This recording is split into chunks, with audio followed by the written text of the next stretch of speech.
Hello there. How you guys doing? Happy New Year. And also, well, happy Wednesday. Happy first day of January. Happy all the things. Hope you're all doing well. Over here it has finally quieted down, mainly because I believe all the people who are setting off fireworks are probably either dealing with a hangover or still asleep. So, good news for me, not for them. I also heard a lot of just drunk singing and stuff, so yeah, it seems there was plenty of alcohol involved. But seems everything went mostly okay. Uh, I'm sure there's gonna be plenty of instances to hear about in the news about all the things that happened elsewhere, but yeah, at least I uh, I'm not aware of any major issues here. Um, there were people setting off fireworks in questionable weather, but as I was saying, seems everything's fine. So at least that worked out okay. But yes, I'm glad that it's a lot calmer now, because not a huge fan of explosion sounds. Uh, I also tend to not really play games like first-person shooters, or at least, well, up until recently I didn't really play them. Now I'm playing them on stream. Not really playing them off stream still. But, yeah, it's just too many banging sounds. It feels like maybe some of the people who really like to set off those super loud, explosive type firework thingies, maybe they should just look into video games, because there's plenty of really loud ones that have plenty of explosion sounds. So, yeah, should recommend those to, like, the kinds of people who just seem to want to spend a lot of money on just making noise. Yeah, it sounds like an FPS game, to be honest. Especially the ones where it's just like uh, giant like battles and stuff. Yeah, those types. Especially the ones with grenades and stuff like that. It definitely sounds like that type. And yeah, there was also one type of firework thingy that sounded like a bunch of broken race cars, which was interesting. I think that's the first time I heard that one. So they had a lot of weird whistling fireworks and all kinds of things. So I'd assume that was plenty of money that just went up in, well, smoke and uh cardboard and plastic and yeah, all sorts of stuff. So yeah, I did none of that. I had food and I stayed inside and I had some more food and it was lovely. So would recommend. And yeah, it was nice and calm, other than, the noise level. But yeah, it was really quite nice. The screamer one is that the one that whistles as it goes up and then has the explosion sound? I'm not even 100% sure what it looks like, but I've just been hearing it plenty, so yeah. A lot of the time with fireworks, if there's so many people setting them off at once, it's difficult to really tell which sound is coming from where, because, you're just surrounded by fireworks. So, those things. Yeah, okay.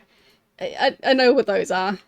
There's also the weird flare type fireworks that just have like a one colorful glowing dot. For a lot of fireworks, I just really don't get the appeal. I mean, I like the ones that explode and that make shapes in the sky, but a lot of them I just, yeah, I don't get it. My favorite one is the one that kind of looks like, I guess, cauliflower? So the ones that explodes into a bunch of dots and then those dots explode into another like circle of dots. So those types of ones. But I think those are also quite expensive based on how few people tend to use of those. And they tend to be like the finale of like boxes of fireworks, I think. But, yeah. Either way, it is, yeah, just clearly a very important tradition to a lot of people. Just, to me, I could do without it. But, yeah. Then again, there's lots of different opinions on, like, pretty much everything, so, yeah. Yeah, the visuals of fireworks, they're quite nice, but I feel like a lot of the ones that you buy as a random consumer, they're not really that pretty looking. So a lot of the time when they show the big fireworks displays in cities that are, you know, planned and executed by professionals, I feel like those are just on a completely different level, to the point where why even bother setting off your own, because you're not ever gonna get anywhere close to that. So, yeah. So for me, I'd be perfectly fine with just watching those types of things on TV and not having any of that just outside my window. But, yeah. Once again, there's clearly a lot of people who feel very, very strongly about this. I just don't like the noise. But, yeah. Anyhow, today I'll be continuing Serpent Isle, so Ultima 7 Part 2, which is Serpent Isle. So last time I managed to figure out how to fast travel, kind of, but not to all the locations yet, so I need to find teeth, so serpent teeth, that fit into a serpent jawbone that I now have. And basically that jawbone just collects all the different teeth, and that allows me to travel to a different dimension where I can just go through different doors depending on how many teeth I've collected. So, yeah, that's been going on. And I'm now also, I'll be going through, well, a building that is also in a different dimension, that was built by the people who built all the serpent stuff. So, yeah, there's a lot going on there. So let's just get started, because I have automatons and serpent themed people to meet, so let's do that. So, switching back over here. Oh. We're all awake now.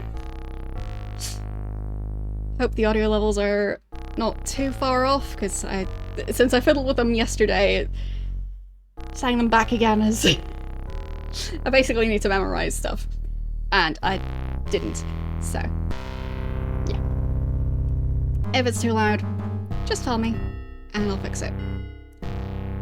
So, journey onwards. Right. So, this is the area. Basically, I've been finding a bunch of ruins made by, well, people belonging to this culture, species. Not sure if there are different species yet, but, yeah. But this one's not in ruins, this one's new. Or at least still in good shape. So, that's quite different. Oh, they've got a staircase. I mean, I have to snoop around. Technically, I haven't even said hi yet, but it's very important to snoop around anyway. And if I get into trouble, well, that's what the ability to reload is for. Okay, so that's not a staircase going further down. And they've got, what are those? Brass shields. So, and these are serpent arrows. Wonder what those do. Haven't seen those before. Oh, there's more weapons and stuff in here. It's not even locked. Interesting. people and automatons. I should probably go in through the front door, because I feel like I'll mess stuff up if I don't do that. So many staircases. Right, so I think I saw her last time. But yeah, it's just gonna be so many new characters to keep track of.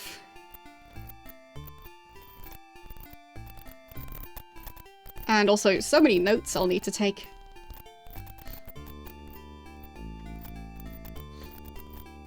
It's actually on discount at the moment. Fancy. Okay, back to my Ultima notes. There we are. So, let's go. So if I remember right, I talked to him first last time. I'll just look around a tiny bit before doing that. Guess that's an automaton over there. But that one's golden, the other ones are silver. Wonder if that means anything. I mean, he's silver as well, so not quite sure how that works.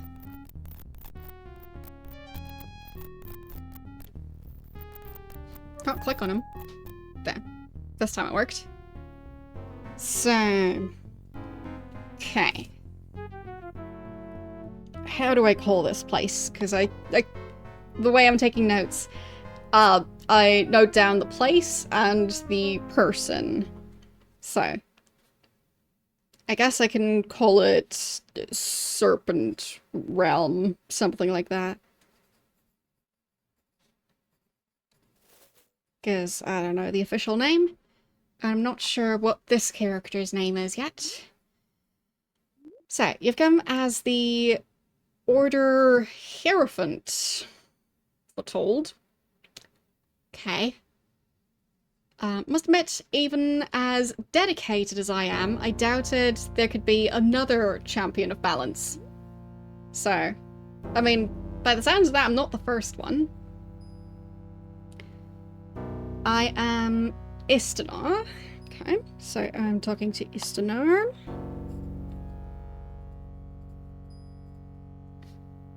I do like the double S in his name. It just kind of sounds like a snake hissing. Yeah. Anyway.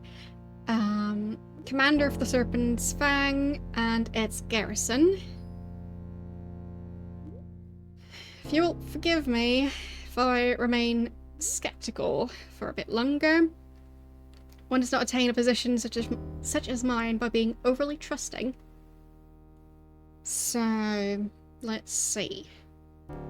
I guess I'll ask about the Champion of Balance. He possessed the lost Amulet of Balance. True. According to legend, only the Champion of Balance may bear it. All the others would perish. However, I'm not a mage. I don't know if it's true. So, it is said the champion will restore balance and heal our land.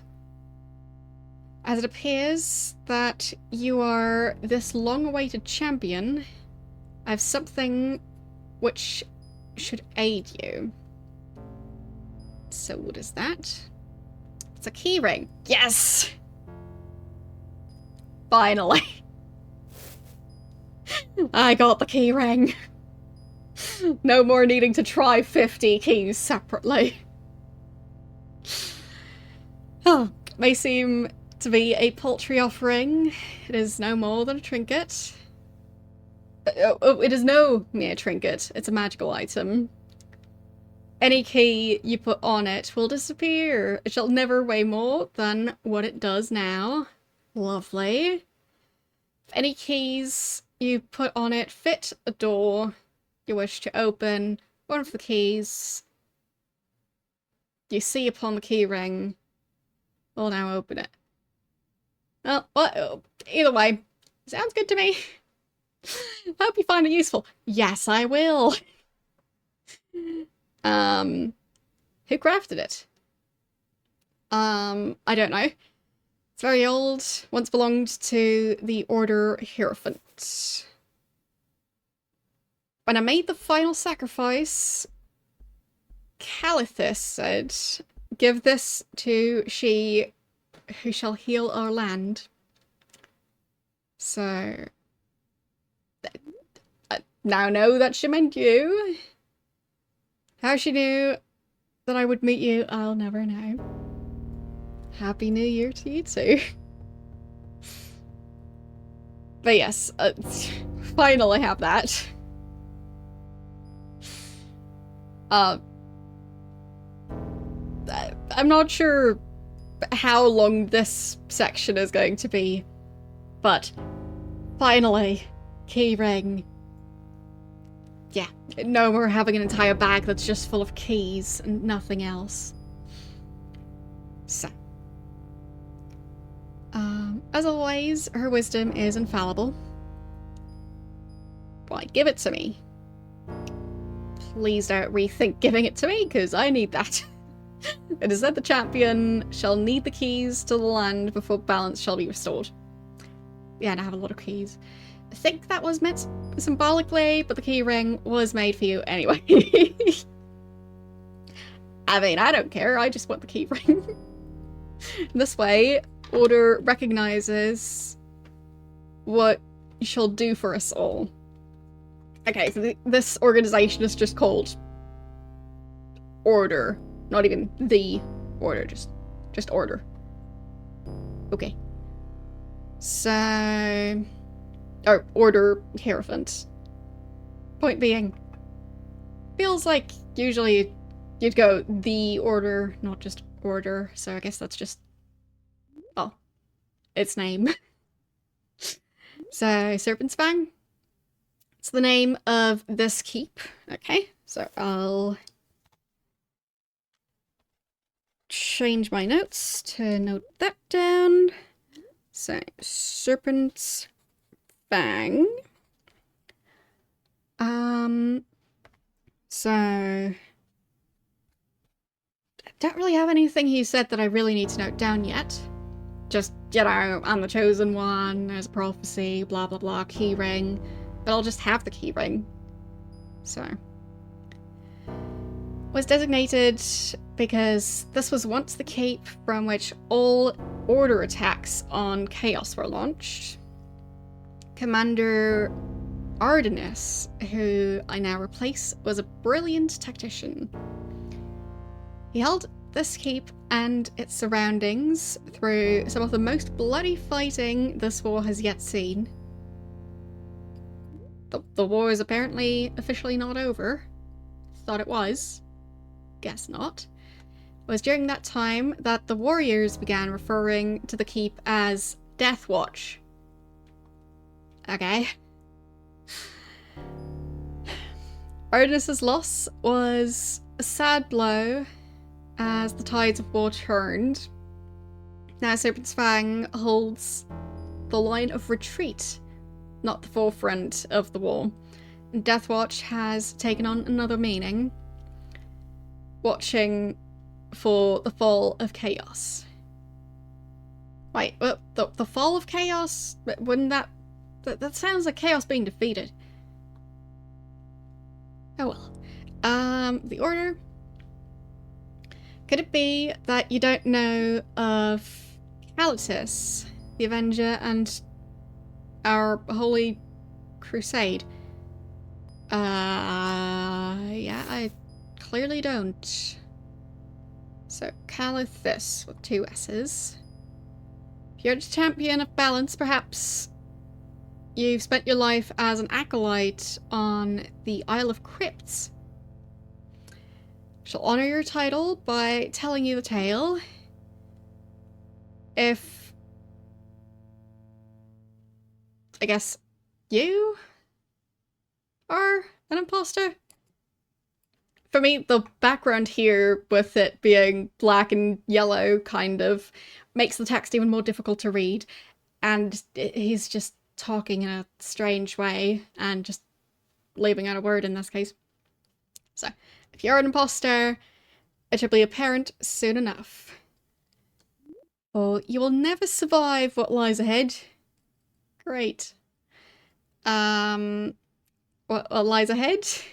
If you're truly the champion of balance, which I begin to doubt more strongly, then you must have the silver seed to restore balance to the world. Okay, so if you want to restore balance,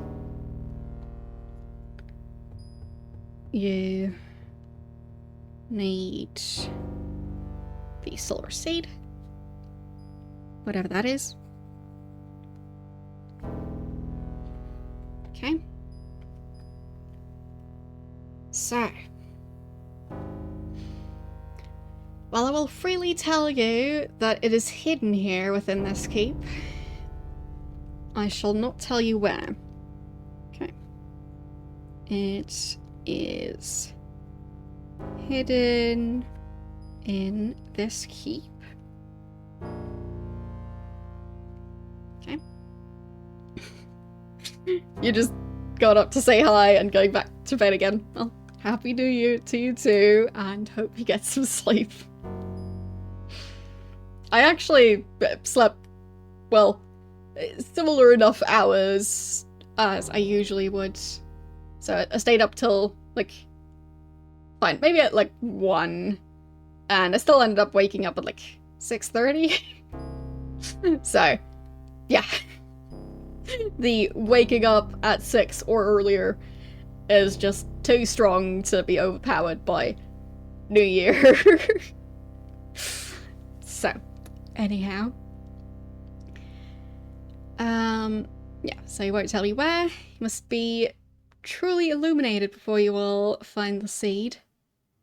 However, I shall tell you the magical orbs have been lost or scattered. Okay. So, the magical orbs have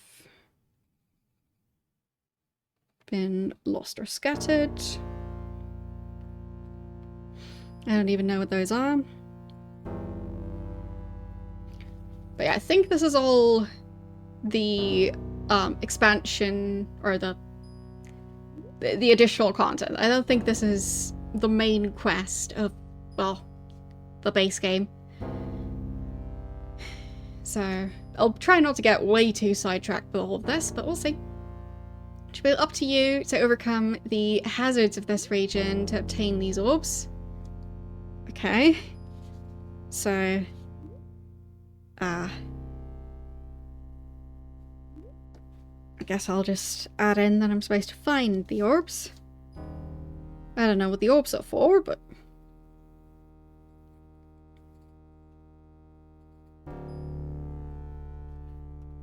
Okay. If you survive in these attempts, I'll be more disposed to believe that you are the champion of balance. Okay. So what are the magical orbs? My conscience will not allow you to tell any more of the subject, okay? Can't believe you're the champion of balance. You must find your own answers. I've aided you enough. Yeah, right. The expansion thingy is called Silver Seed. Good point, and welcome in. The only thing I'll tell you is you should search the areas adjacent to this cape for the orbs. Okay. So, search the areas adjacent to this keep. Okay. And yes, I did play Blackgate, and I also played Ultima 1 through 6. So, yeah, I've been playing a lot of Ultima, and there's plenty more to go. They have been widely scattered. Take care if those areas are dangerous. Alright. Dangerous? I have not been at the keep long. can't yet confirm any of these stories. I shall continue investigating their truth, but I see no reason why the warriors garrisoned here should lie. It is said there is a dragon and a lich nearby. Seems unlikely, as one would usually immediately kill or drive away the other, unless they are in league in some way.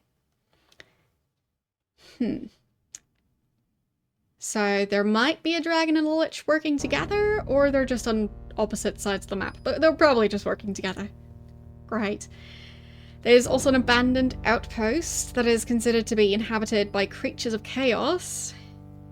And of course there is the unfinished maze. Of course. From which Isaac, the architect, never returned to reveal the secret of its interior. I'm told there's a madman who dwells in one of the caverns near here. The warriors call him the Fiend. So, there seem to be a lot of people, or creatures, roaming around here. So I guess makes sense to warn about that. They say he feeds on human flesh. Who doesn't? I mean, I'd assume the dragon and the lich also do. But with how many rats there are in this game, I wouldn't be surprised if the rats do as well.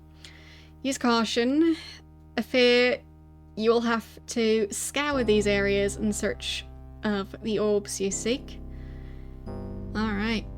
So that's going to be plenty of enemies to kill. I hope they don't all respawn if I need to go back to a specific area, because having to fight the same dragon twice, I've done more than enough of that already. So I'll proceed. It's the acorn from the Tree of Balance. Only once every 100 centuries does the Tree of Balance cast an acorn. It is our honor to be the keeper of the seed. Okay. So, guess I'll note down that it is an acorn.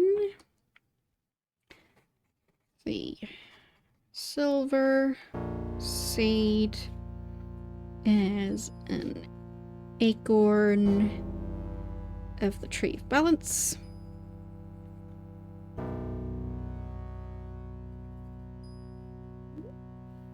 Okay.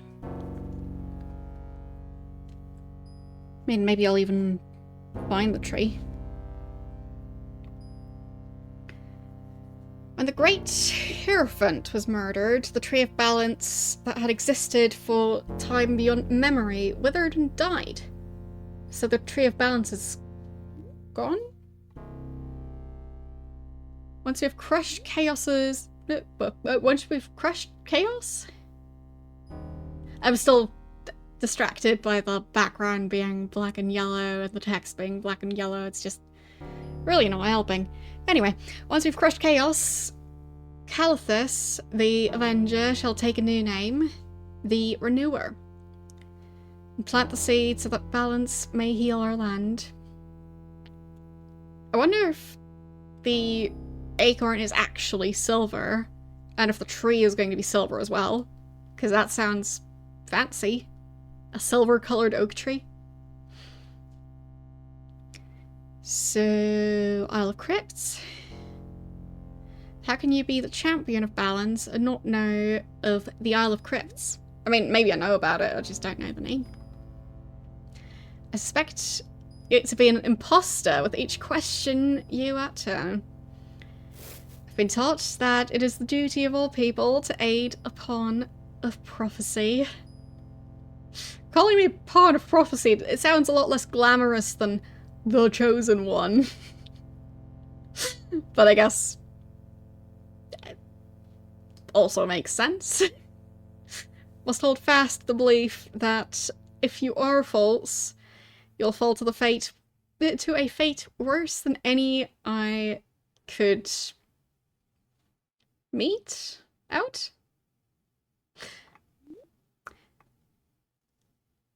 I shall tell you what little a warrior of order knows. I hope that it instructs you well.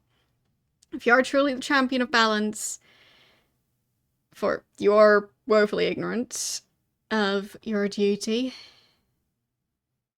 Okay. Yeah, definitely not just a pawn.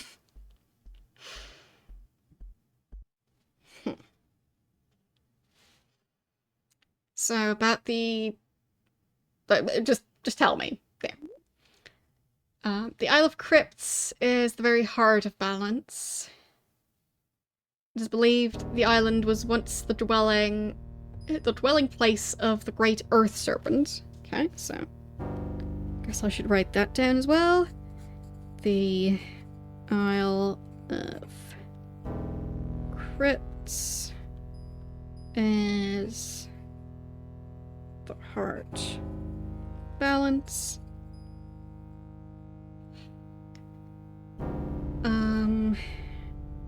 It was home to the great Earth Serpent.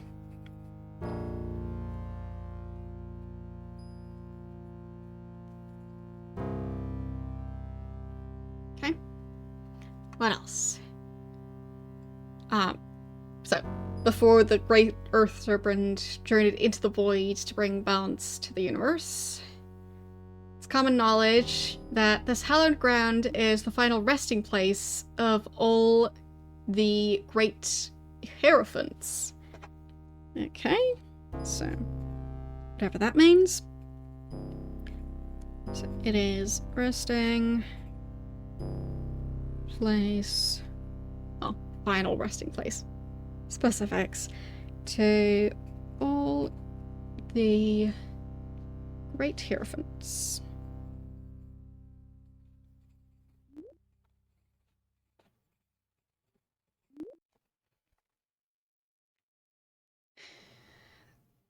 I don't know if it's true of poor Sithnos.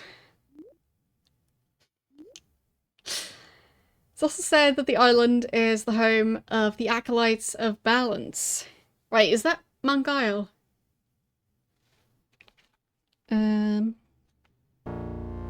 It is also home to the Acolytes of Balance.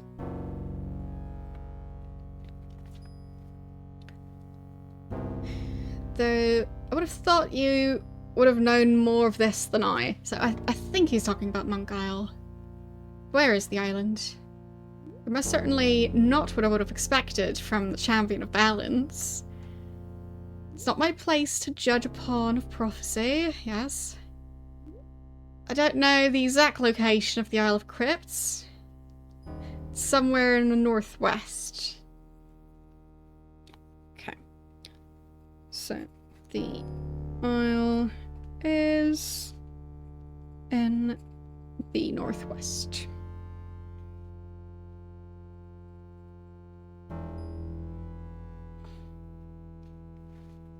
So, Monk Isle is more northeast. But I guess it depends on where you're looking at it from. So, I'd always hoped one day I would be able to make a pilgrimage there. Now I shall have to wait until after the war. Holy Crusade. Followers of Chaos broke the teaching and plunged the land into war. It is they who murdered the great Hierophant. It is they who have killed thousands of peaceful followers of the Order, or of Order. Followers of Chaos must be held responsible for their crimes. There is no great Hierophant to oversee justice, so it must fall to Order to see that the shedding of blood is met in kind until Chaos bows before Order and balance is restored. I'll ask more about the teaching. Before Sithnos, now with two S's, I thought it was one S before. Anyway, before Sithnos was murdered, this land thrived in balance. Order and chaos each knew their duty, their place within the scheme of life. Both factions were equal, held in check by the authority of the Great Hierophant. All people were taught that this had always been so and must remain so.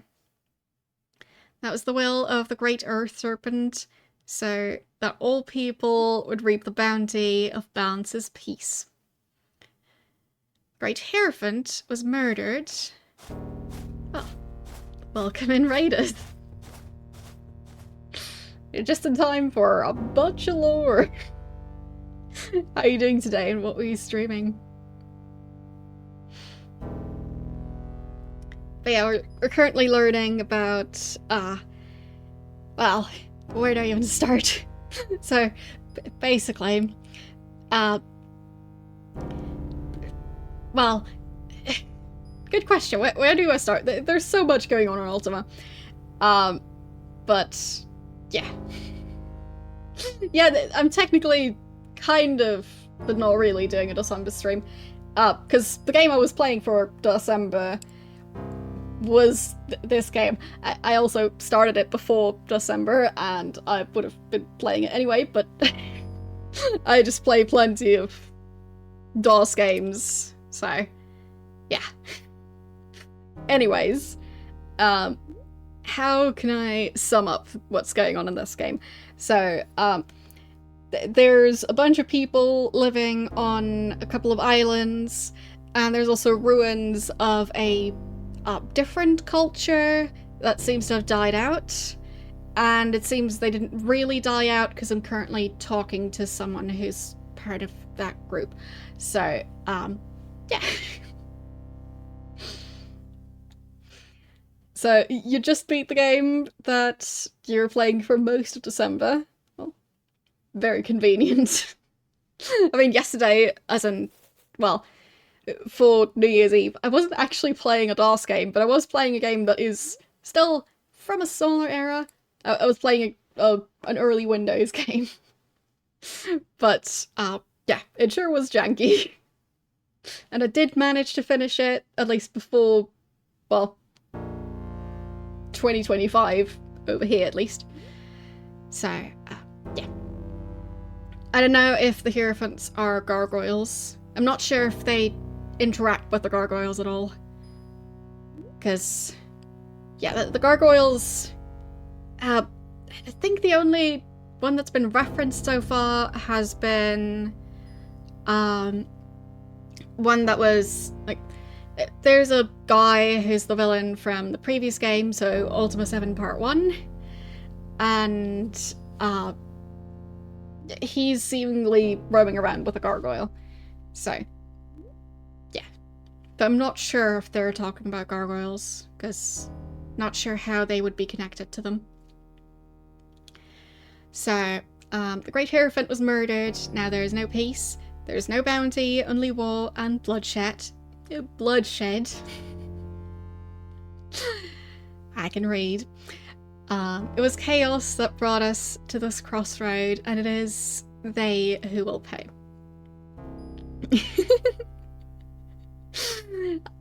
I totally know how to read.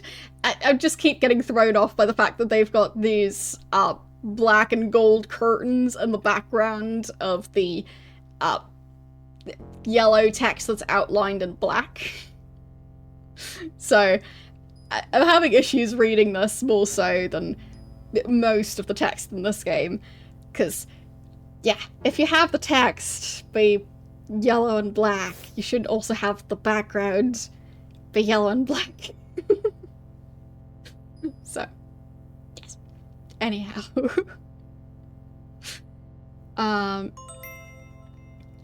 Thank you for the sub. Well. Oh, as in, yeah, spoilers, as in, yeah, on cars. Good one. Took me a bit to figure that out. Anyways, for those of you who should be going to bed, yeah, go do that. Sleep is important. I actually managed to get about 5.5 hours of sleep because I just naturally wake up early and I was staying up till like 1. So yeah. Also, there's a decent chance my speakers just decided to no longer play sound, which is super convenient. There. That should hopefully fix it. Unless the game music just stopped. Yeah, I just can't hear it now. That's weird. Try and fix that. There, now I heard something. So, let's see. Yes, now I'm definitely hearing it again. So,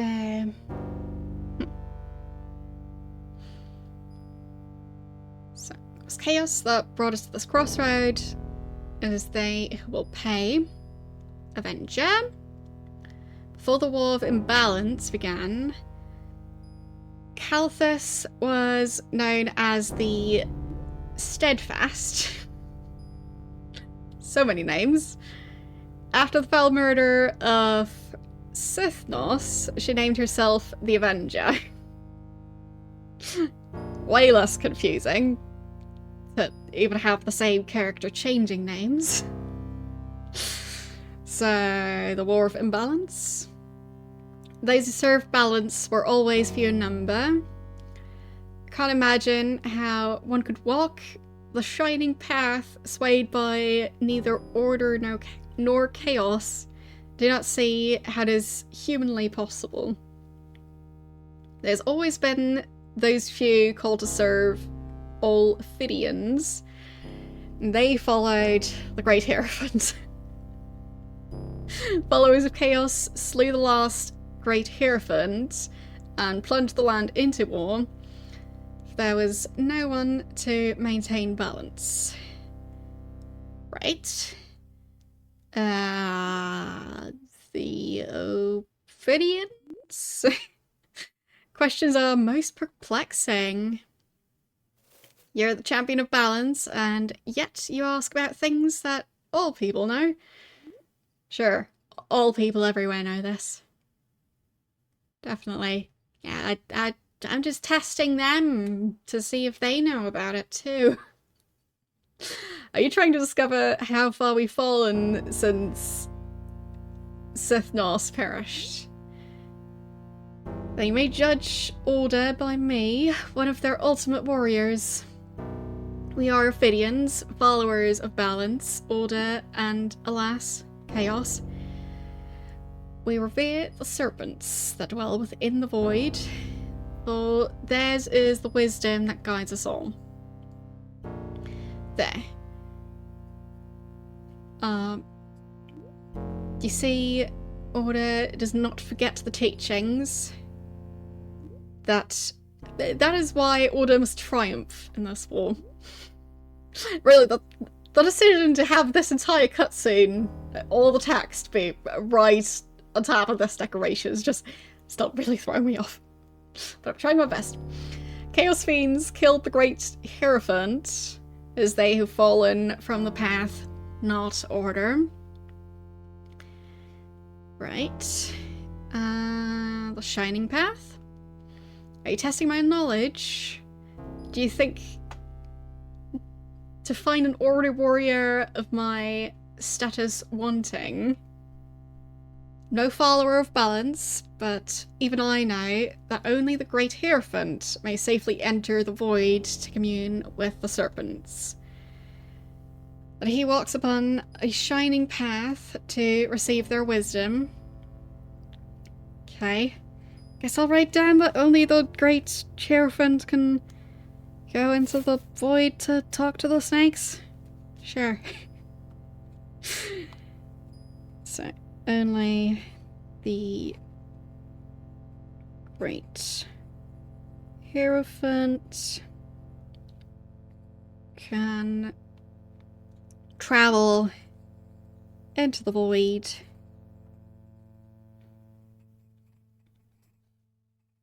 to Yeah, I'll just call it talk. I think he technically said commune, but whatever. Talk to the Great Serpents. Okay. But he walks upon a shining path to receive their wisdom. So I guess there's like a shining walkway in the void. All others who would venture into the void have no path to guide them and are doomed to death for their arrogance. Okay. So, only the Great Hierophant can travel into the void, and he has a glowing path to guide him in and out of the void. I have a feeling that I'll have to be walking on that path if I end up doing this quest. So, seemed relevant to write that down to probably not lose track of that path. So, Thesnos was the last Great Hierophant. He was a holy man. The wisdom of the Great Serpent, the Great Earth Serpent, shone in him. It was my honour to meet him once when I was a young warrior, when he came to the Temple of Discipline. It was long before he met his tragic end. Well, presumably it was before then. Otherwise it would have been a bit weird. Just a zombie visiting a temple, as you do. About the Great Earth Serpent? Anything else? Why would you ask me? You're the champion of balance. How could I instruct you in such a matter? I would venture to ask you a question. Don't take this amiss. Don't mean to disparage you, but what hope is there for you, the champion of balance, to restore balance if the Great Hierophant is dead? Without him to voice the will of the Great Earth Serpent, how can you hope to succeed? There is no hope. I guess I can just go, I don't know, because technically I don't. I have my suspicions, but I don't know. I had hoped you would know what was to happen. Now I don't know whether to believe that you are not the champion of balance. What? Double negative? Or whether you're simply ignorant of your fate. I must consider this. So before he wasn't believing that I was the champion. Was he saying that he doesn't believe that I'm not the champion, or that he believes that I'm not? I'm confused. Anyhow, it's not unusual for a warrior to be sent into battle without knowing what he shall face, but I expected a pawn of prophecy to be more informed. I don't think you tell all your chess pieces what you're going to be doing. So, calling my character a pawn kind of makes it sound like it's quite reasonable for me to have no clue what's going on. So, because I think generally you don't have like a giant group meeting with your chess pieces. So, but him being a young warrior, I've not always been as you see me now. I spent a lifetime becoming worthy of this honour. Temple of Discipline was once my home. It was my privilege to serve as a guard for the Master of Discipline. It was there that the long road to this keep began. The temple is the primary staging and training area of our efforts in this accursed war. It is the headquarters of the High Command. Okay, so the Temple of Balance, I think it was. Or, no, Discipline. Discipline, I think. So. The Temple of Discipline is headquarters. For some reason I capitalized headquarters of the High Command.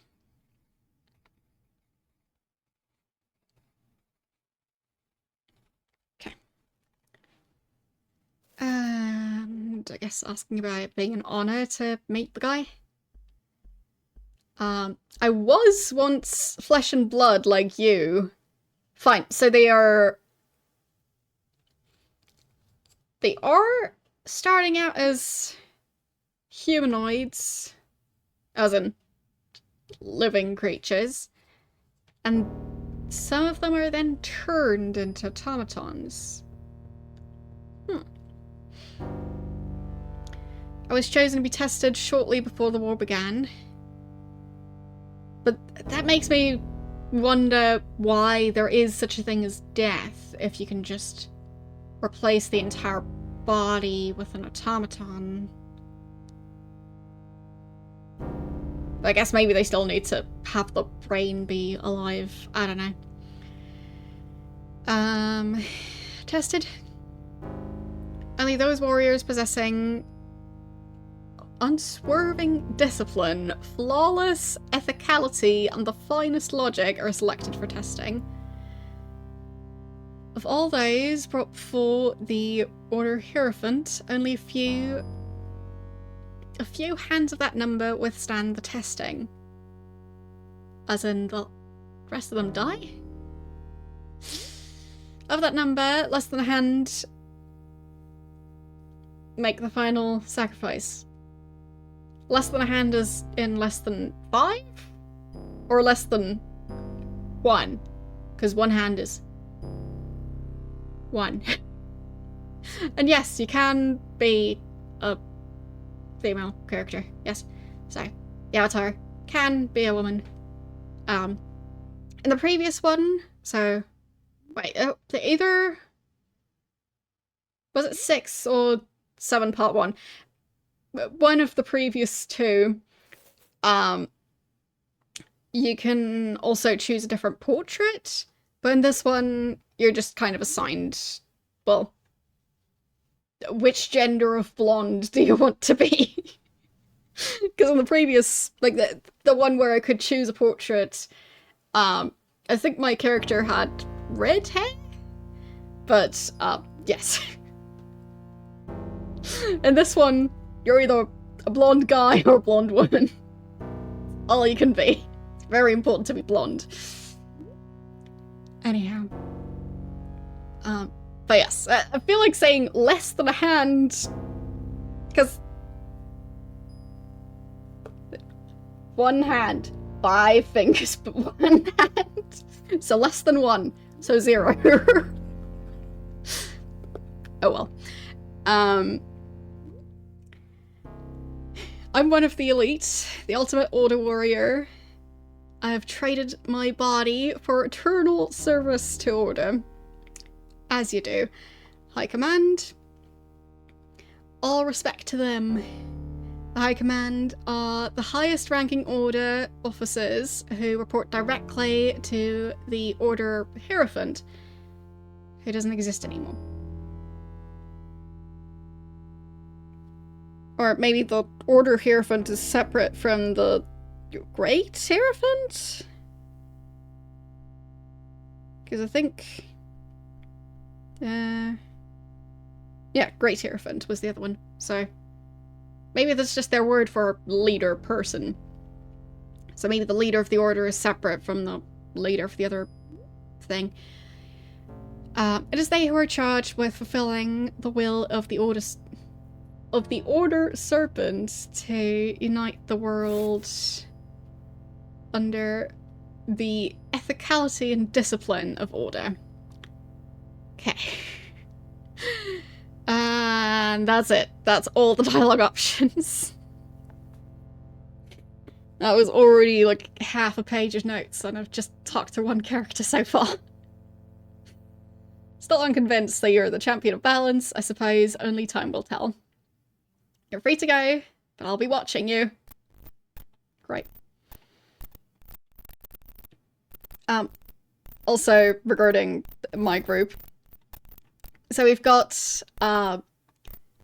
Shimino, we have Dupre, we have YOLO, and then we have Boyden, who is kind of a Frankenstein's monster kind of situation. So, yeah. He's great.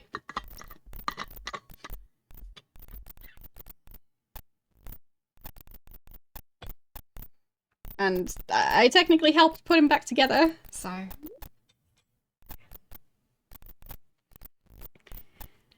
Okay, of course they're all super hungry, as always. So where is my keychain? Or key ring?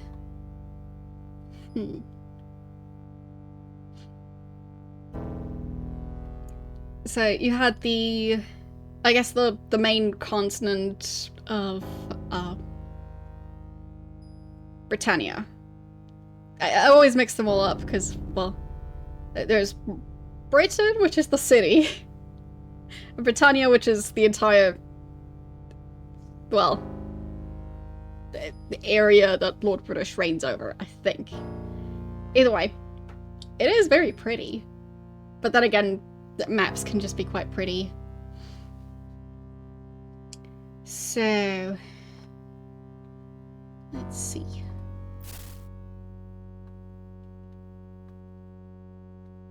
I think that's the key ring. Yes. So, time to dump keys on there.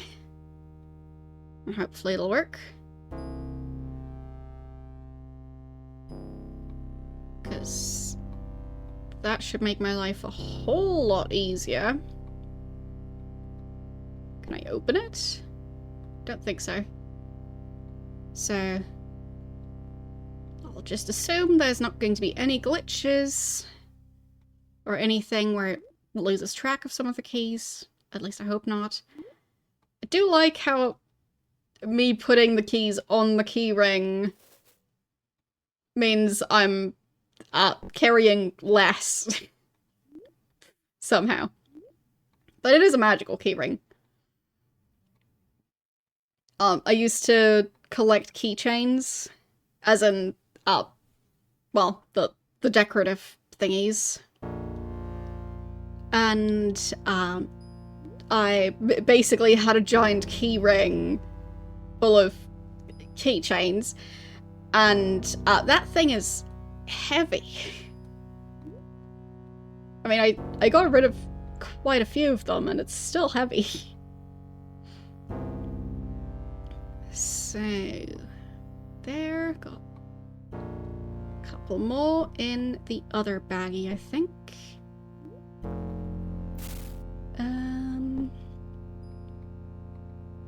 There they are. So, time to try and sort this all out.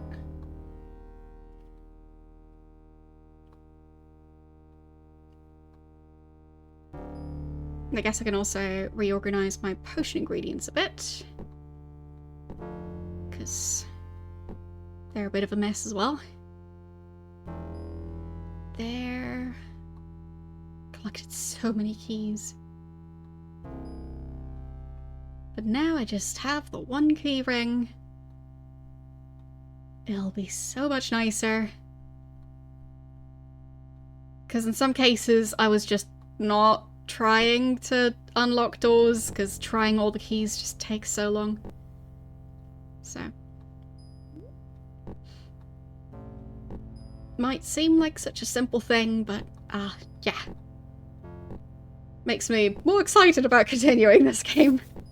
To not have to spend, like, hours from this point on just trying different keys one by one. because I was doing a lot of that. And I still have the lockpicks. I guess I can put that batch in the same baggie. Okay. I can't really remember when the game first let you choose. What was it already Ultima 3? Because for some reason I thought it was a bit later. But, yeah. Could be wrong. I guess I'll also put some of the money in here, because, well, that should clean things up. There. I'll leave the weapons and quest items and potions and stuff in here. I guess I can put the watch over, or... Where's it going to be easier to find? I mean, I guess I can even have the key ring in the main backpack now.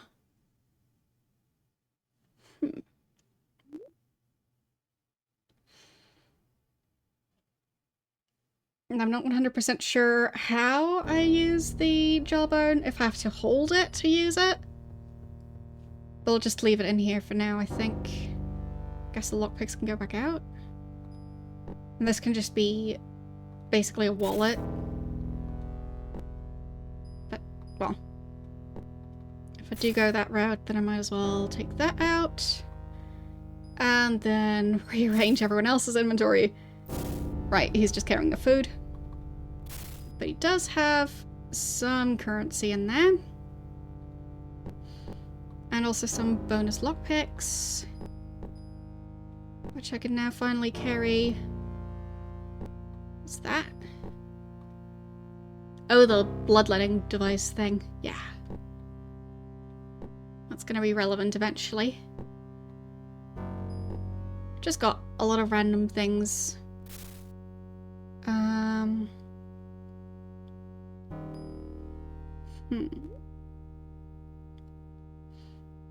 Okay, so instructions for where to find one of the serpent teeth. Can't remember where I found those instructions, but they might come in handy. There, let's do the rest of them. He's not carrying anything in that bag. But he does have some more gold in here. Okay. There's some more. I'm picking up so much gold, and that's even after spending a bunch of it. I guess I should also sort the potion bottles, because I have a lot of those. So potion bottles, and I guess healing items, so the bandages. Might technically be a bad idea to have one character carry all of that stuff, but, well, when has that ever stopped me? Just because it's a bad idea doesn't mean I won't do it. I think that's a light source, yep. That is indeed a candle. I think new guy can carry the candles and torches and whatever. Okay.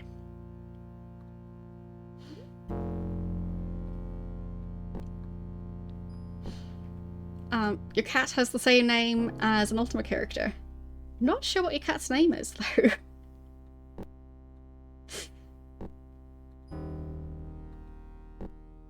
I mean, to be fair, there's so many Ultima characters that are... well... There's not gonna be that many names left at that point. More random potions and stuff. I guess the sleeping powder can also go in there.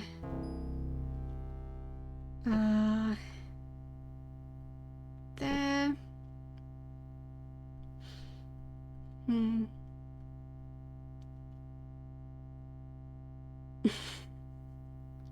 Well, he's carrying all sorts of random junk.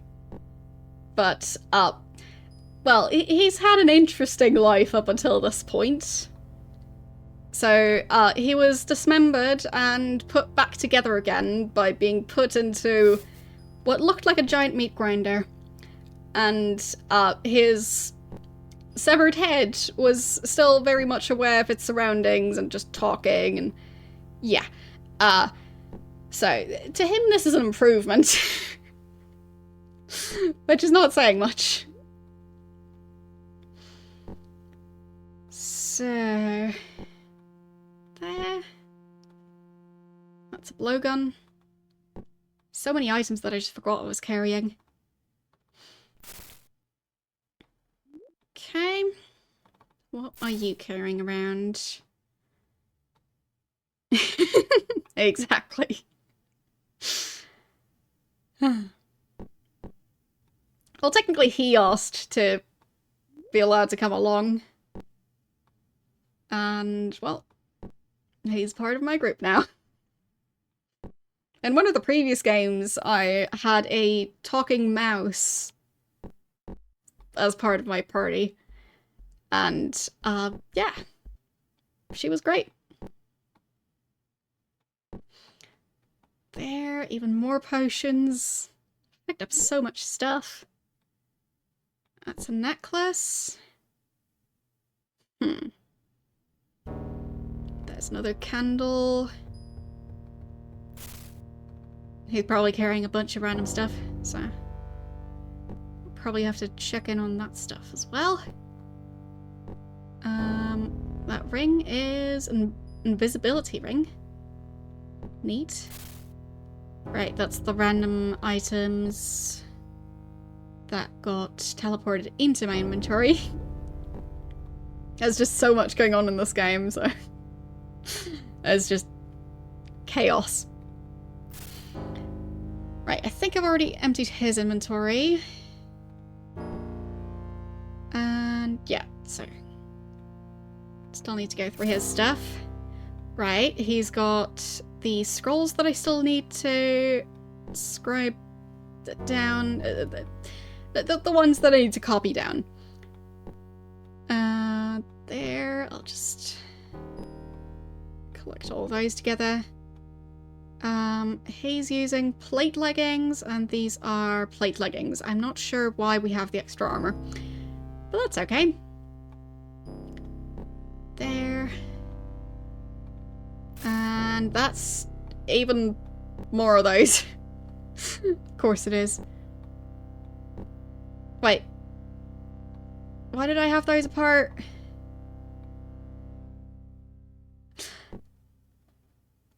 I think I mixed up the scrolls that I already separated out as being duplicates. Oh well, I'll just be redoing that when I get the items to fix things. It's fine. Okay. There. So, I don't actually have that much money left, but I did spend quite a lot of it. But I have plenty of healing items that I didn't really realise I was carrying. Okay. Well, there is a weight limit, but depending on the character, the weight limit is a bit silly. So, the new guy, he can carry, well, I think 60 weight units? Yes. Compared to my character, who can carry 36. So, yeah.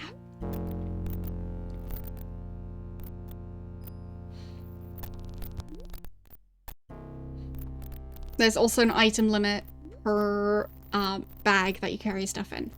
So if you're using like a backpack, you can put a bag in the backpack, and then the bag would have a separate item limit from the backpack, but it's also taking up space in the backpack as well.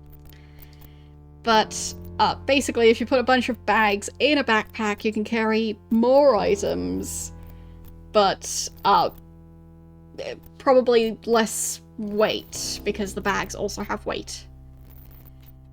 So, yeah. That's just an interesting system. You're heading off? Fair enough. Hope you get plenty of sleep. Over here it was still quite loud up until, like, well, past 1 AM. But that's when I finally managed to get to sleep. So many fireworks.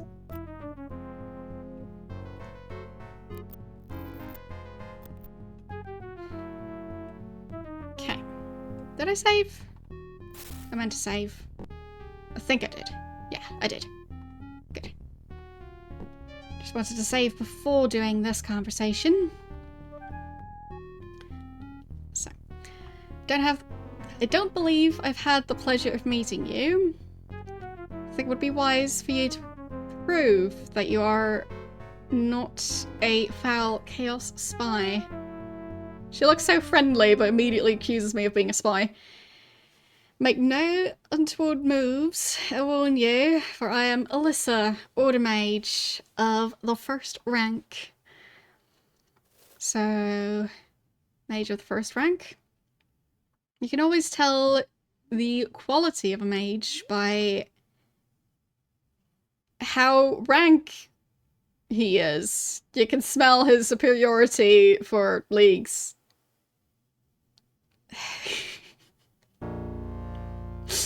Of course. Should not jest say. You're a stranger and may mistake me. In truth, a mage's rank reflects his ability. You don't say.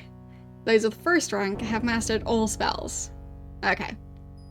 So 1st rank is the highest rank. Alright.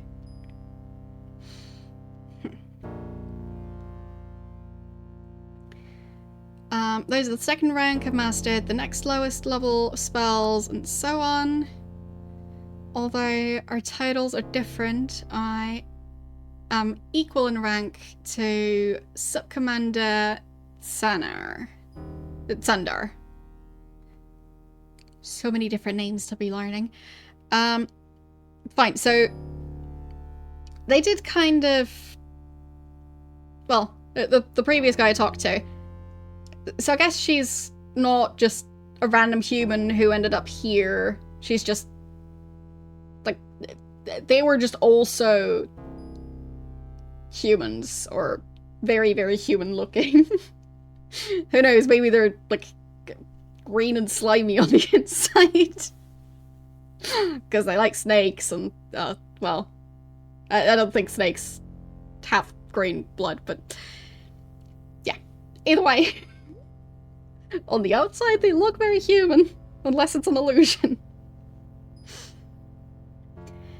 Anyhow, I guess I can ask about how to prove that I'm not a spy. Unless you can prove to me that you don't mean harm to Deathwatch, I shall have to turn you over to Istanar. Well, I've already... Wait. Yes, that's the person I talked to earlier. You would find the experience most unpleasant. Well, I already talked to him. Istanar. You'd know him if you'd met him. Yeah, I did. He's the ultimate Order warrior. Nothing touches him. He's bound only by his duty. I mean, technically, I guess he's an automaton. Or, well, he's the consciousness of a person, but now inside an automaton. Either way. Yeah. I guess nothing touches him in the sense that whatever is left of his original body is not really exposed to the outside. So, anyway. He's bound only by his duty, and nothing touches him. Istanar has transcended the restraints of the body. Exactly, as I was saying. All that remains is his iron will and the fine logic of his mind. Nothing can distract him from his duty. He does not fear, he does not worry. Unlike the rest of us here, he is not consumed by boredom or impatience. He just is. I mean, boredom can be quite useful. So, I've come up with a lot of silly ideas for things while bored. Like, when I design stuff for the channel, for example, a lot of those ideas happened at like 2 AM because being kind of loopy and bored is a really good combination for me for being creative. So, yeah. His loss. Okay. What else do I ask about? The Ultimate Warrior? He is invincible. He can't die. Doesn't need food or rest. His strength makes even a weapon unnecessary. What army, if filled with warriors such as Istana, could not march easily to victory? Well, the thing is, if he's completely invincible, why can't he just finish the war off all by himself? Just one soldier at a time. But if he's not... like, if he's completely invincible, he shouldn't have any issues taking on 100 warriors, as long as they're not also invincible. And if they are, then there's a bit of a problem there. So, as soon as this accursed war will be over, or soon this accursed war will be over, and I shall retire to a life of research. Who knows? Perhaps someday, once I'm sure that I would still have the use of my magic, I shall make the final sacrifice and become one such as Istana.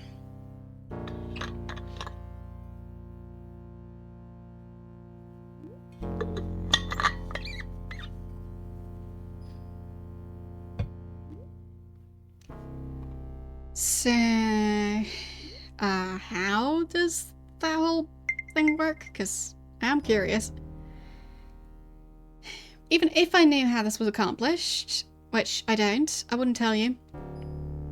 My honor is worth more than that. I shall not have it said that I betrayed order. Okay, final sacrifice. To forsake the needs and desires of the body. What more do you ask? I know nothing further than what I've told you. I've not yet attained that level. But yeah, also for research, having some amount of boredom leading to creativity sounds useful. Oh well. Guess they'll find out. Deathwatch. This is not what our High Command calls it. But then they are not here. To them, this is the Serpent's Fang Keep. To those of us who have held back the mindless hordes of chaos, this is Deathwatch Keep. Or, now that the war has passed us by, perhaps we should call it Death Wait. So they're waiting for death? Or they're waiting for the war to continue? Because with one of them at least being immortal-ish, it's gonna be a long wait. Must have assurances of your identity, or things will go badly for you. Assurances? You must have some proof of your identity. Spidey's the Avatar! You don't need any further proof than the fact that the amulet... that we have the amulet, right? That. What about the amulet that Karnax gave to you? It brought us here. Perhaps this mage would recognize it. Beware how you speak to the Avatar. Yes, my fan club. Let's use the amulet to return to where we were. We have enough to worry about on this quest without such presumptuous women. No idea what it is that your friends speak of. I mean, no disrespect, but I've never heard of the Avatar before. But if I might see the amulet they speak about, perhaps I can end this questioning now. Yes, I know. Ew, women.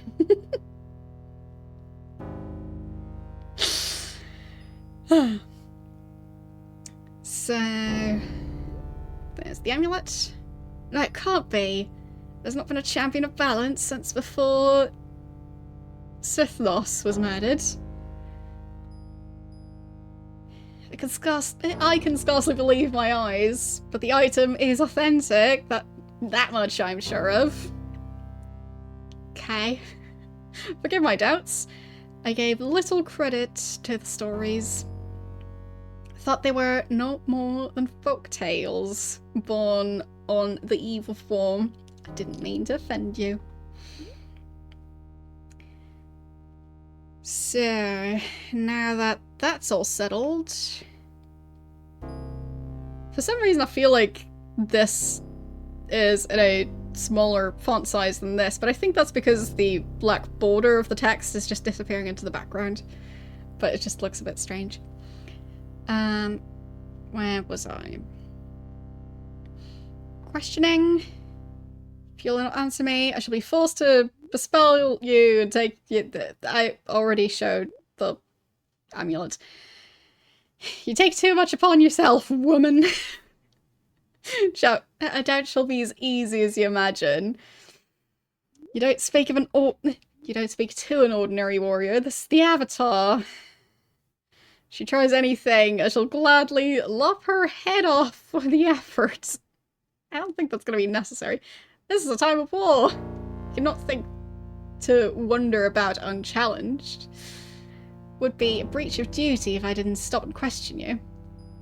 I'm sorry, good mage, you're quite right. We're strangers here. You know well in questioning us. We wrong you with our demands to be unaccountable. But you must honour your duty. I apologise for speaking ill of a honourable warrior such as yourself. There, okay. They managed to not just go right to beheading each other. That's nice. Stories? With the death of the Great Hierophant, the land soon fell into confusion. The Order vowed vengeance upon Chaos, and those followers of Chaos fled in panic into much of the countryside. During that time, the people began telling of the coming of a champion of balance, who would see injustice done and restore balance to the world. Doing injustice sounds like a bad thing. Thought it was the wrestling of cowards who wished to avoid the coming war. But now seeing you and the amulet, I'm certain. Well, that makes one of the people here. So, but Sithnos, he was the last great Hierophant of balance, but he was foully murdered by the followers of Chaos. He was unable to choose a champion, but only the Great Hierophant knew the location of the amulet. Even though you're ignorant of your duty, you are certainly the champion of balance. Neat. Not quite sure why I certainly am the champion of balance, because I was given the amulet by other humans. So, I'm clearly not the only one capable of carrying it. Champion of balance. Law required that the Great Hierophant remain an impartial judge of the people. No matter what the offence, he could not raise his hand to dispense justice. Only 4 times in history was there any who dared to defy the word of the Great Hierophant. As these people lived outside of order and chaos, neither group could act upon them without usurping the power of balance. Well, I'm supposed to bring balance to the world, not really the force. But the magic is also acting up, so I guess I am supposed to bring balance to the magic. Close enough. It fell to the Great Hierophant to choose one among his acolytes to go and battle these unlawful ones. The champion was given all the power of balance and never failed to restore harmony to the land. I guess The previous ones didn't fail to do that. But I guess they're all dead now. So I'm the new one. But seems weird to go. Yeah, the champion never failed, but I'm the champion and I'm new here.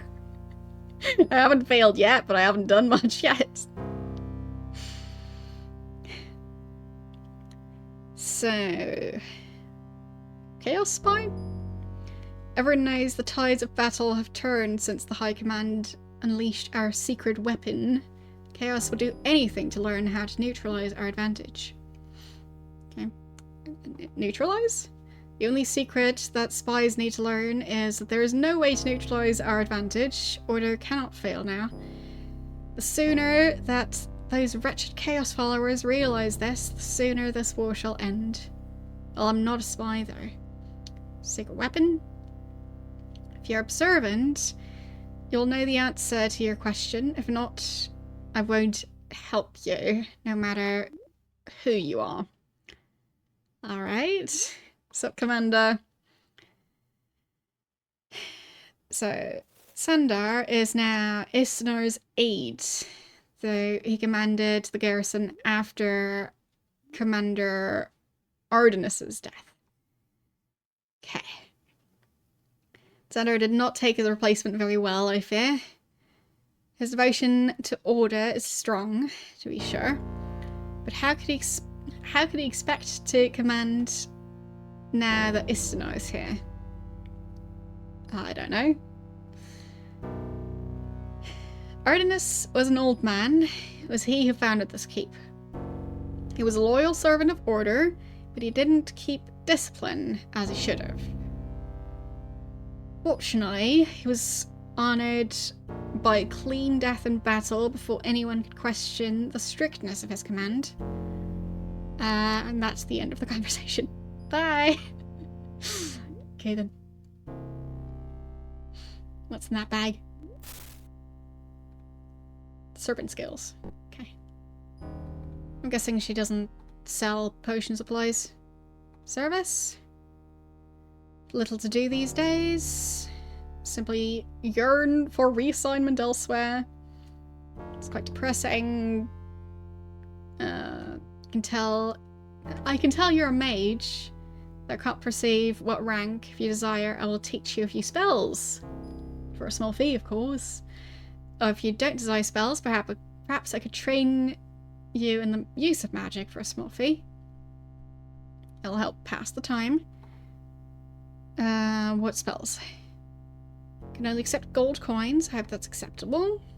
Which circle? Okay, so I can't even buy the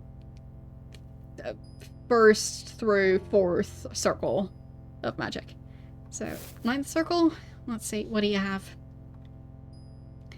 Just imbalance, that's it. Okay. 8th circle. Invoke Serpent and Serpent Bond. Okay.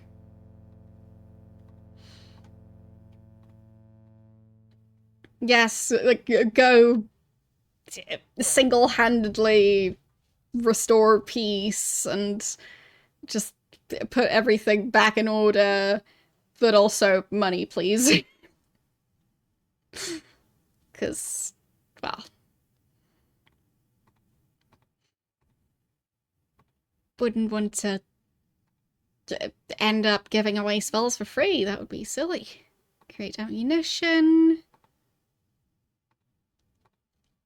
And 5th circle. Mass sleep. Okay. Bit of a weird collection. Well, it's more like having to save the economy and then the world. Specifically in that order.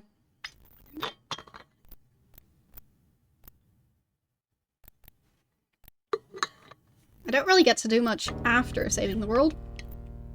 Because that's usually just the end of the game.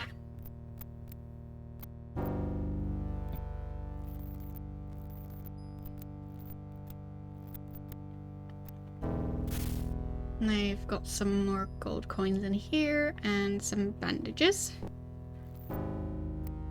Okay. It's a table of some sort. And that thing's empty.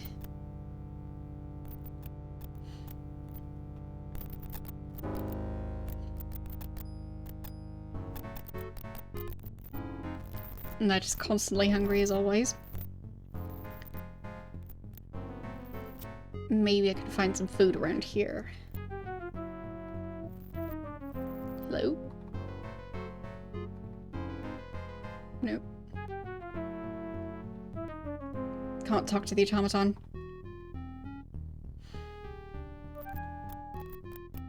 I guess I'll save again.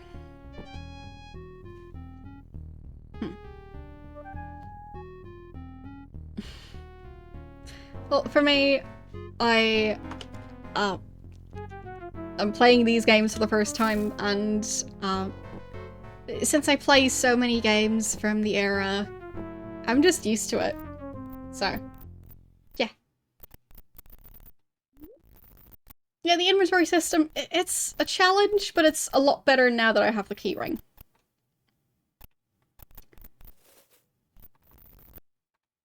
So, yeah. I'd say that's a pretty major improvement. Because that was one of my main problems. But I am kind of intrigued by the carrying stuff in separate bags and being able to sort it yourself. So, yeah.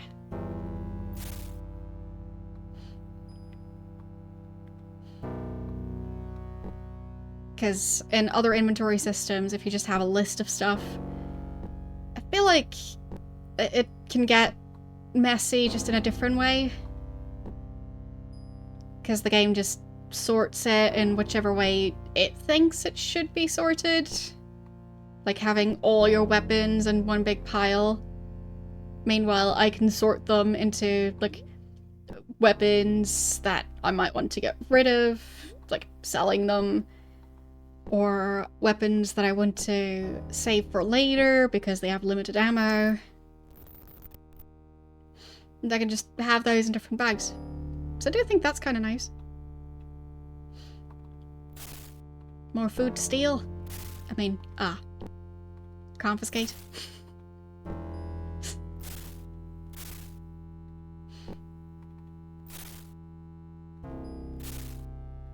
I mean, I tried to talk to the automaton to buy it, but I'll take it for free. There. But I guess it feels like a more accurate way of having an inventory system. Because, I mean, in general, when I have a bunch of items in a bag, I don't really get, like, a convenient list of the number of items I have, and, like, having them sorted alphabetically. So I do think it's kind of an intriguing system, even if it's inconvenient at times. But yeah. It's just different. But I'd say I like it more than games where you, like in the Diablo games, where you have to kind of do inventory Tetris. I prefer this, where you can just throw it all in the same bag, and as long as it's not over the weight limit, it's good.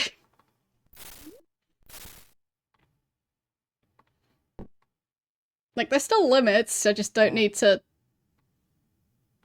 specifically sort everything and optimize quite to that same extent. So I can just throw it all in one bag and then just sort it out later. As long as it's not over the weight limit. There. And the last bread can just go in here. Oh, fine, he's actually at his weight limit. That's new. Right, and he's carrying all the scrolls. Well, one loaf of bread.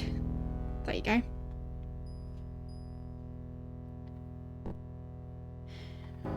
But in a certain sense, it feels like a more accurate inventory system.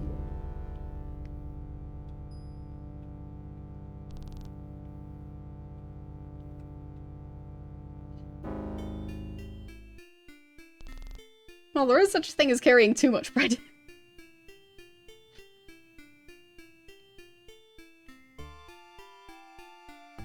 Okay. Yep, there's some people. Music is surprisingly loud down here. Who are you? Wait. You wear the Amulet of Balance.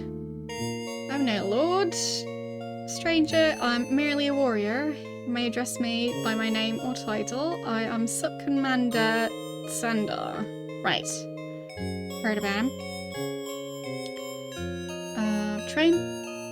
For a charge of 200 gold coins. I can instruct you in the ways of war. Great. Yes. I haven't played this game since last year. So, it's been ages. All of 2 weeks. How are you doing today? No, I'm not gonna get training. Okay. Anyone in here?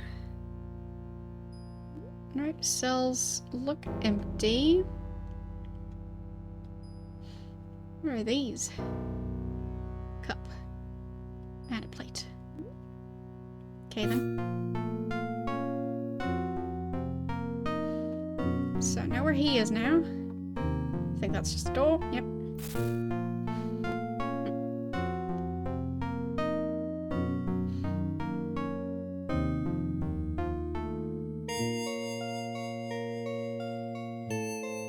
Right, and I have already been down this way.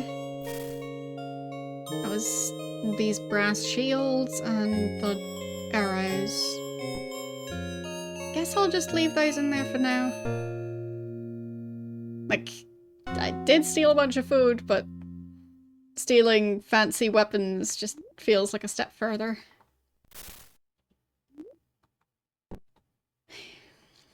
But I'm also not sure if stealing stuff is even a concept they programmed into this game, so might not even be a thing. Okay. What's down here? Oh, that's a new room that I haven't been to yet. What's in here? Oh, right. I haven't translated those yet. So much text on that. Is that? No, that's written in that language as well.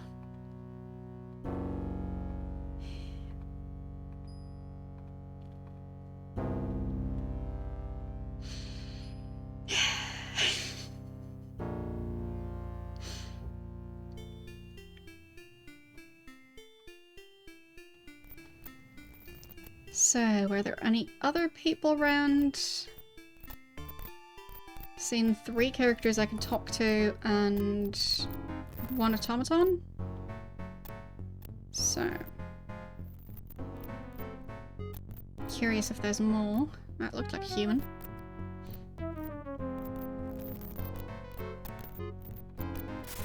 No, trying to open the door. There. Hello, human. Ah, new face. Who are you, stranger, that you risk death by coming here to Serpent's Fang? Servant of Chaos? I think not.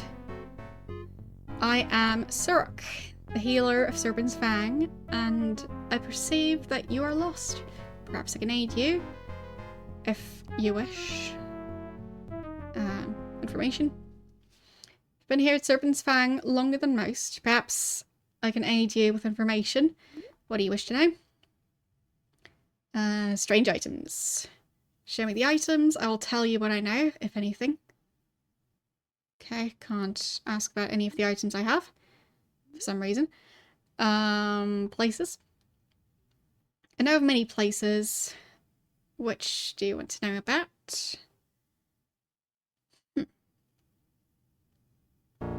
I'm not sure. People...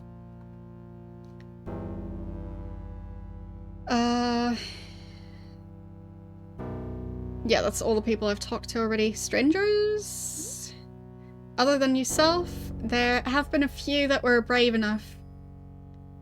There have been few that were brave enough to enter our keep. There are 3 women that profess to be on the side of order, but I doubt their word. I believe them to be agents of chaos, but they have not attacked us here at Serpent's Fang.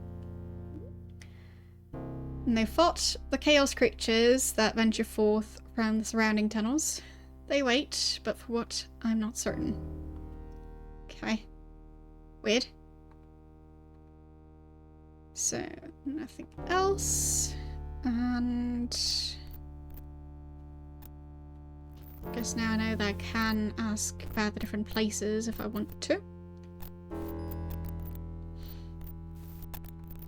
That looks like a blacksmith's shop. Just don't know if they actually allow me to buy anything. Doesn't seem like it.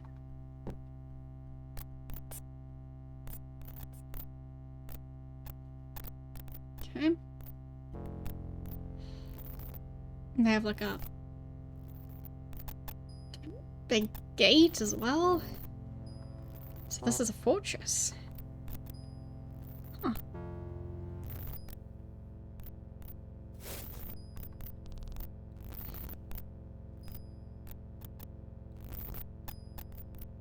Interesting place.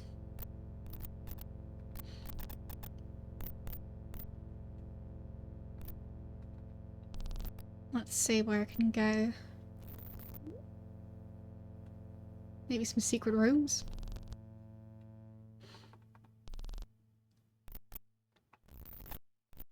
Don't think I've been on this floor before. Yeah. All the interesting stuff is downstairs. Nothing up here, just... I guess... they could, like... do a giant group picture with all the, like... 6, 7 people who live here. They could have a picnic.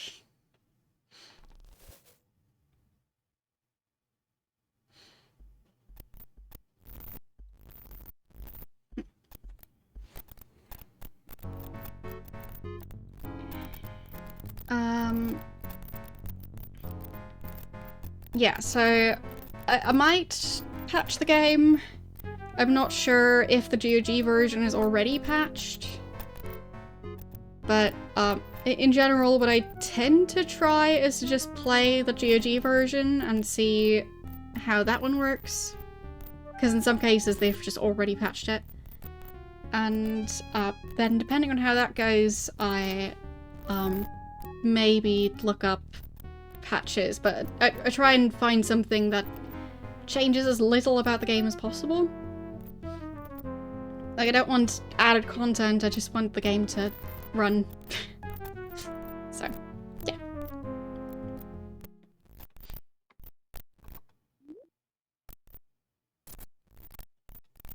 Okay. So I've opened the gates. And those doors just open. Okay. Pretty dark out here. I'll save before I go any further.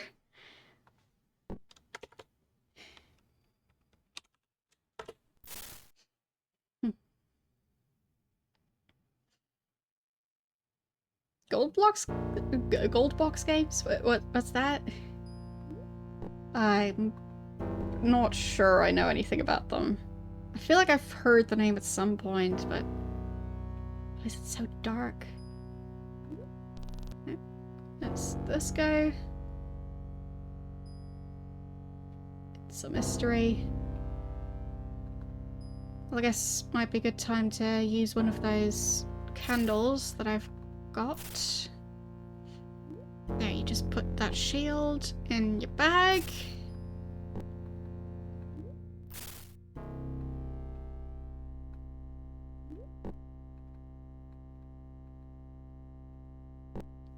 Just carefully carry a lit candle.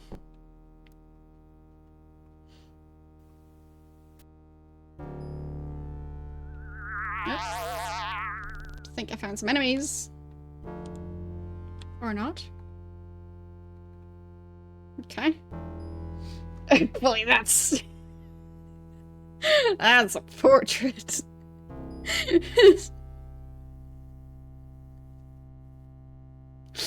Oh boy. I feel like she's gonna try and, like, bite my character's face off or something. And the giant skull earrings don't help. Anyway. Well, hello, beautiful. Glad I didn't give up on you. You are worth the wait. Give up on me?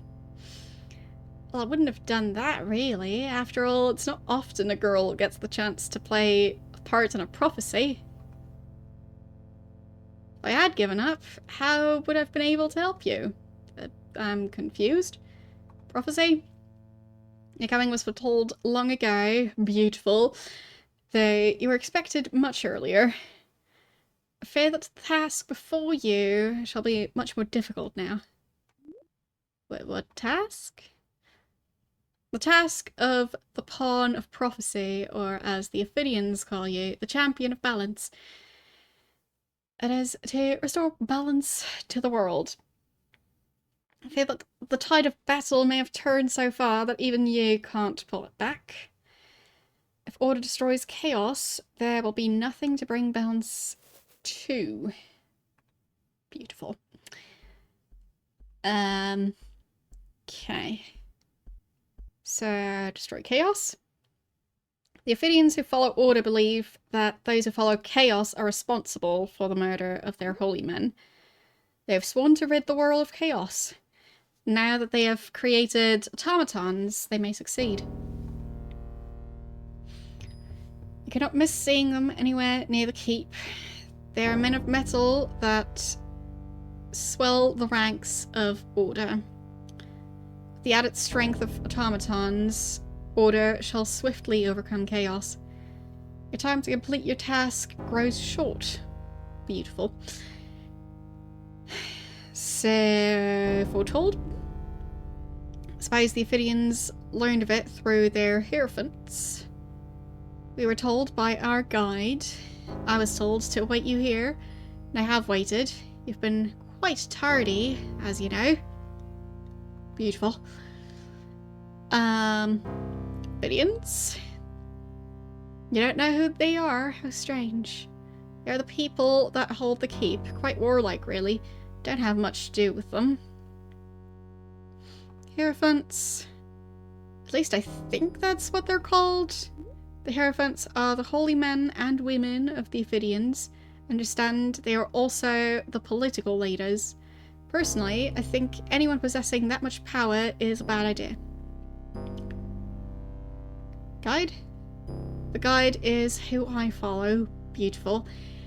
I'd love to stand and tell you about it, but you should really be on your way. You're quite late, as you know. Late? The Ophidians' war has gone on for many years now. Beautiful. I don't think that chaos will be able to hold off order much longer. If you're going to restore balance, you'll have to act quickly. Help. I've been charged with the task of aiding you. Beautiful.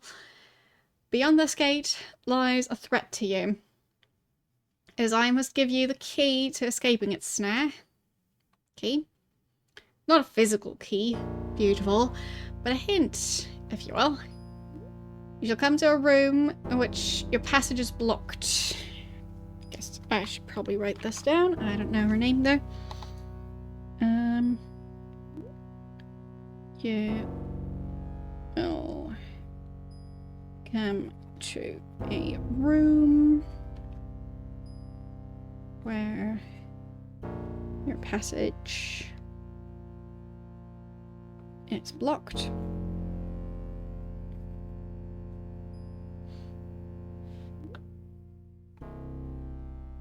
To win freedom, you shall have to know which of the many levers must be moved. Okay.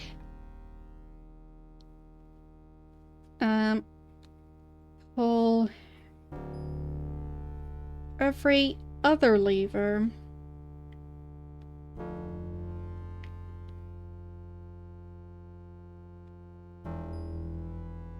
To break free of the trap.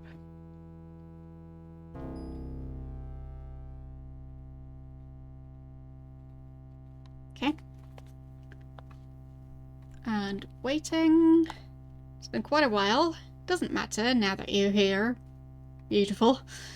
Perhaps after you've completed your task, I could think of a way to make it. You could think of a way to the blah blah blah blah. No. I'll just be on my way. Bye.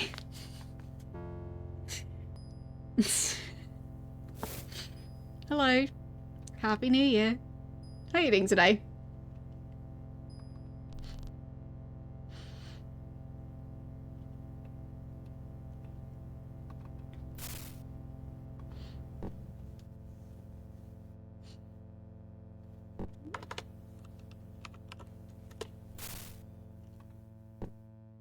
Okay.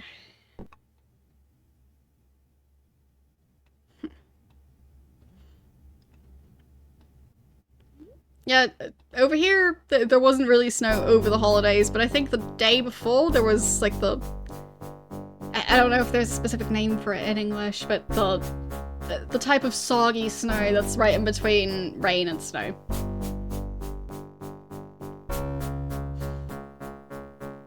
So, it doesn't really count as proper snow. But it's better than just rain? Sleet, I guess. But yeah, it's basically like the slushy version of snow.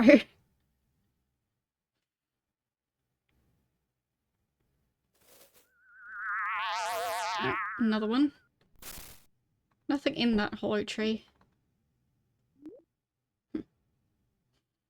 Well now, sweet cakes. It's about time you showed up. This one's Drusilla. Okay. You aren't what I expected. What was the other one's name?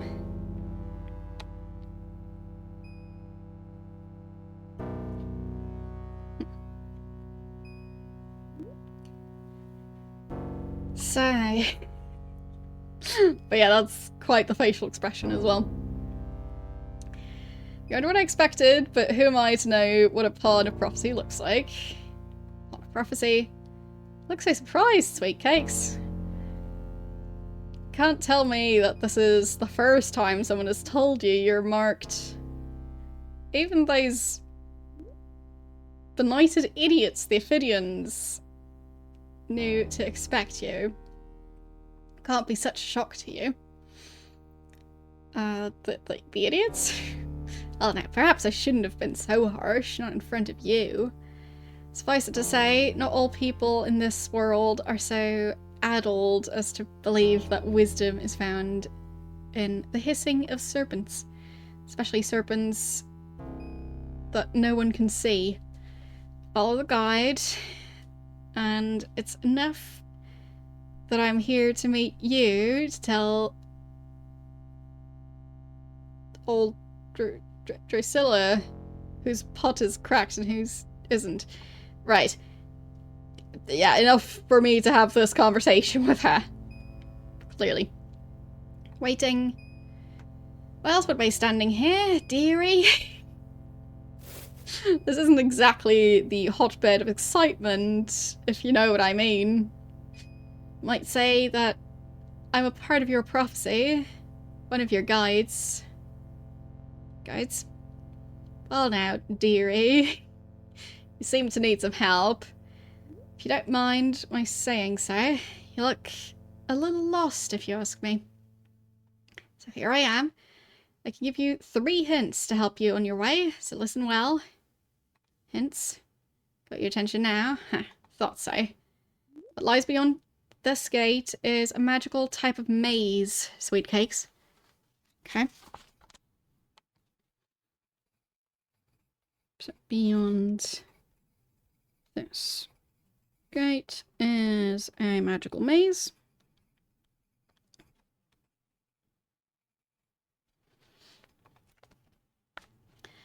Now, listen, for only one person can enter this maze at a time. Okay.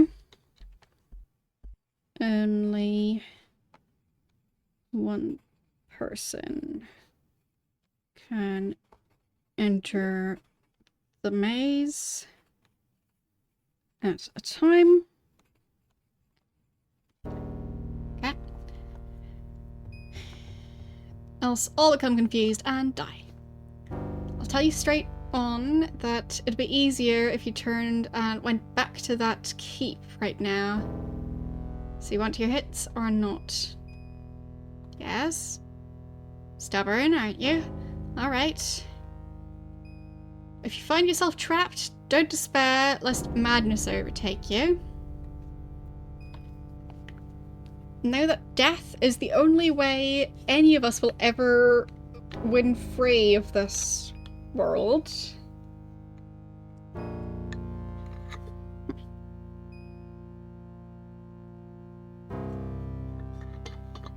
Well, prophecy doesn't necessarily have to be correct.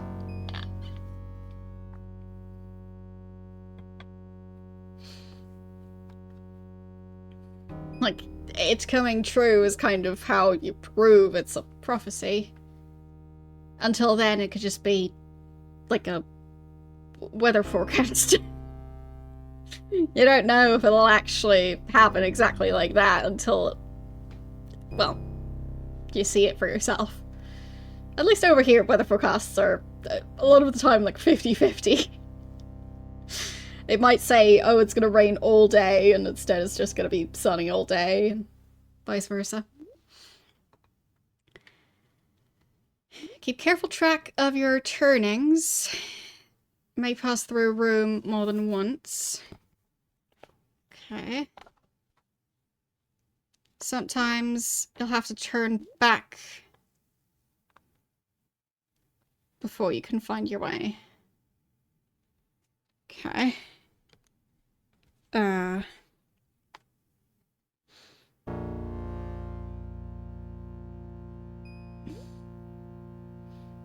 think I didn't really write down the first hint properly. So that was the one about death?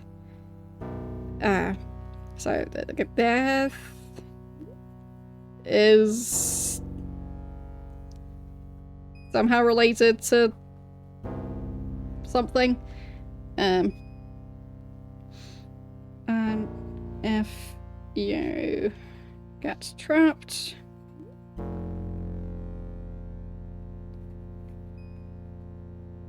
remember that death is the only way out of this realm, or something like that.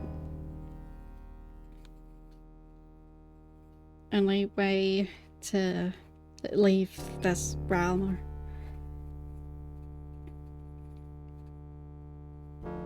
Okay, and sometimes you won't have to backtrack.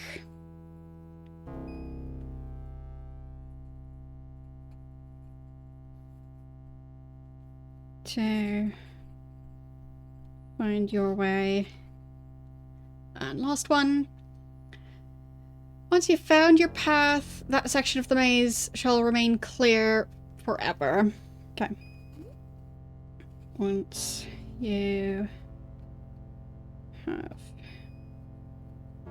found your path,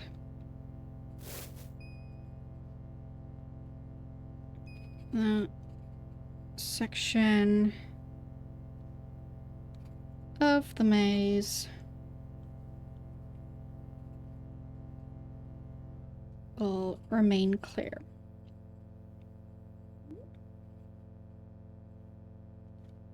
Whatever that means. Don't get distracted from your path. Now, before I let you go, I'll warn you again, don't take anyone into the maze with you. No two see this place the same. Okay. Mercy, this has taken far longer than I thought. Should be on your way now. So, where was the other one again? Because I didn't note down her name.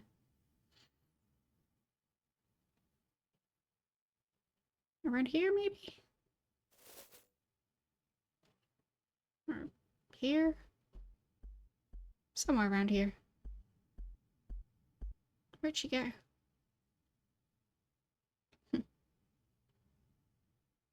So many stairs. Okay, I'll save and then reload and see if I can find out her name.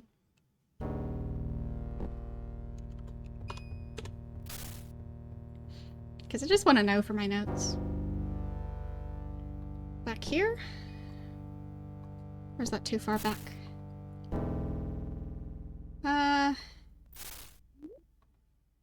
Guess it'll work.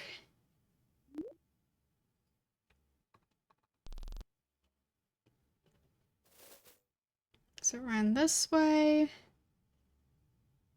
think.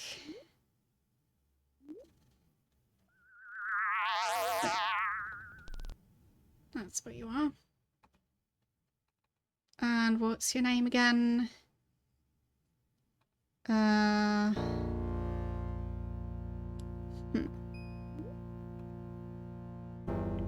Wait.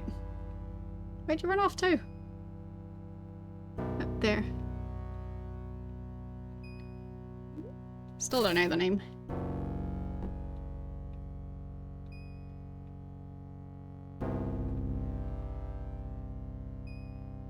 Yeah, she does look creepier in the dark. True. So, did she ever mention her name? Not sure. Task.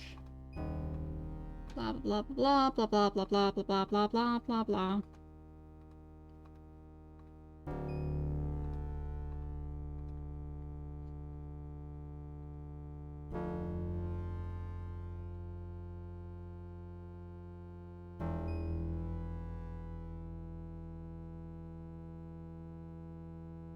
Okay.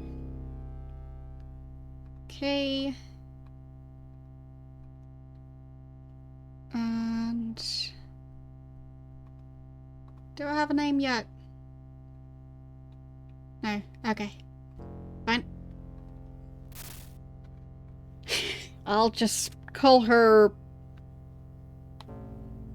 Monk, because, well.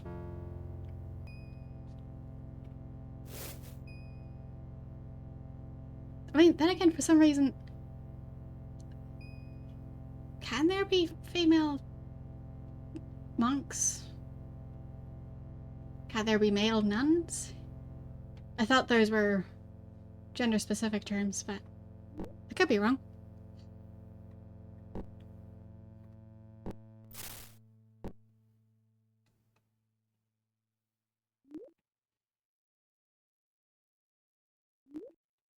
Okay. Yes, she was around here somewhere. And she's gone now. For whatever reason. Is she back here somewhere? Guess not.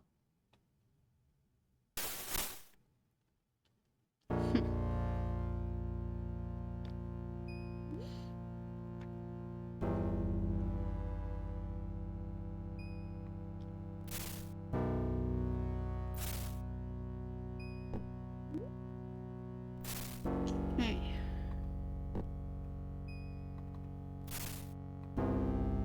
There. It's so dark down here.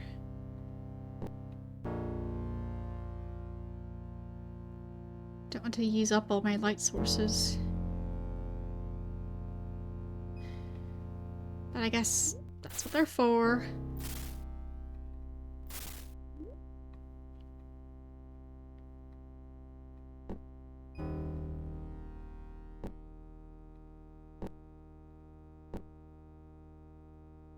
Okay.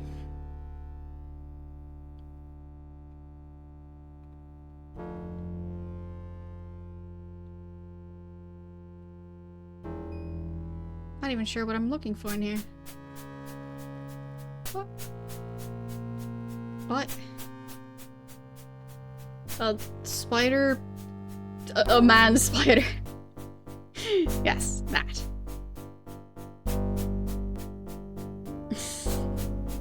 So like a centaur, but well, that's spider instead. Oh, that looks like a dragon.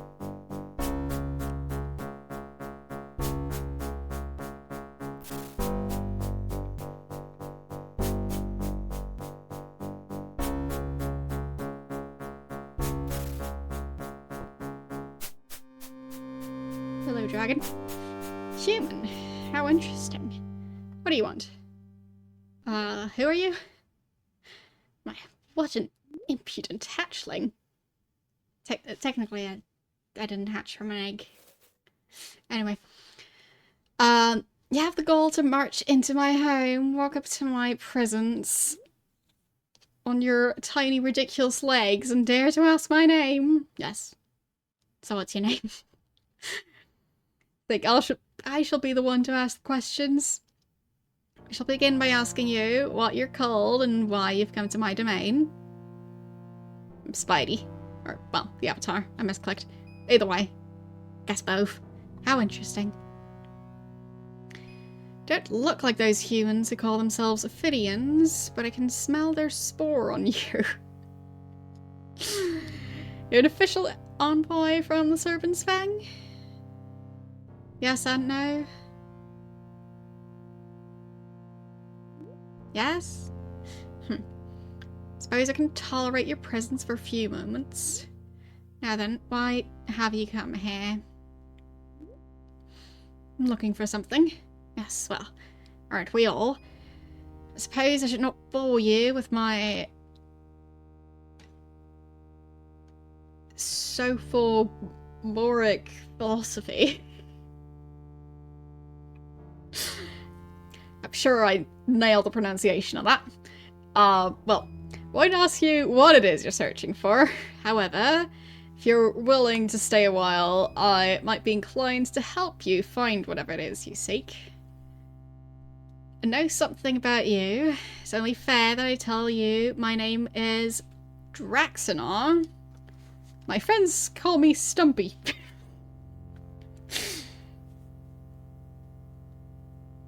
I guess I'll write down both names. So... Draxonar... / Stumpy...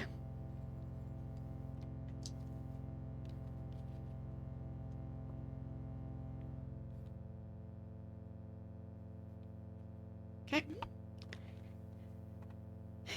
If you desire to stay for a while, I shall not prevent you. Your company would be most welcome. Ah, so, silly philosophy. Okay. Yeah, I'm not sure if I've ever heard that word before, or, like, a word related to it. Possible. Perhaps if you're willing, I shall puzzle you with my riddles. Now then, how may I help you? Oh, right. Right. Sophomores. True. It is still strange to me to have different words for all the different years of school. So, yeah. I'm not really aware of that being a thing in other languages. But, yeah. I mean, another thing, since I've been knitting socks lately, I also think it's interesting that for yarn, the way it works in most of Europe is they just go by numbers, as in what thickness or what like size knitting or crochet needle you're supposed to be using. But for some reason there is also system in English-speaking countries where you call it stuff like bulky or super bulky, and then you have to have like a chart somewhere to tell you which one's which. But you know, just numbers, way easier. But yeah. Anyway, riddles? Don't like to boast, but I dare say there's no better riddle master than myself. Are you sure you want to play? Yes? Excellent. We shall start with a simple riddle. If you answer it correctly, I shall give you a more difficult riddle as a reward. Rise Fletcher, a master bowman, on an urgent mission for his king, desperately needed to find a hidden mountain pass. While searching for the pass, he came upon 3 mystics who were standing alongside the trail. One mystic wore a black sash, while the other 2 had brown sashes. Rise knew that some mystics were truth-tellers, some were not. He thought if he could figure out if one of the mystics was a truth-teller, he could learn the whereabouts of the hidden pass. He rode up to the mystics and asked, "Are you truth-tellers?" Mystic bearing the black sash answered by nodding his head up and down. Okay. Second mystic, who had only one arm, told him the mystic with the black sash indicated he was a truth teller. Okay, so the black sash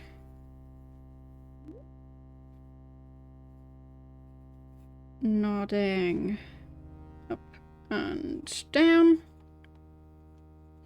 Okay. And then the second one, one arm, and I think brown sash.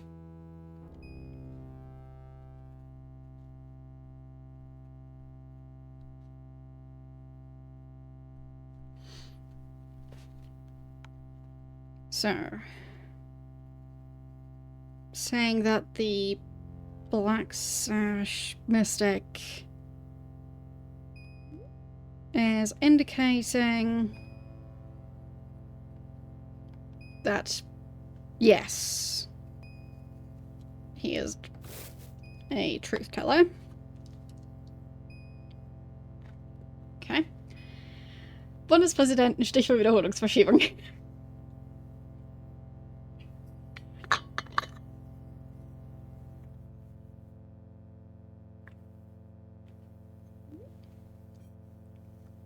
Okay, and then the third one says that the mystic with the black sash is lying.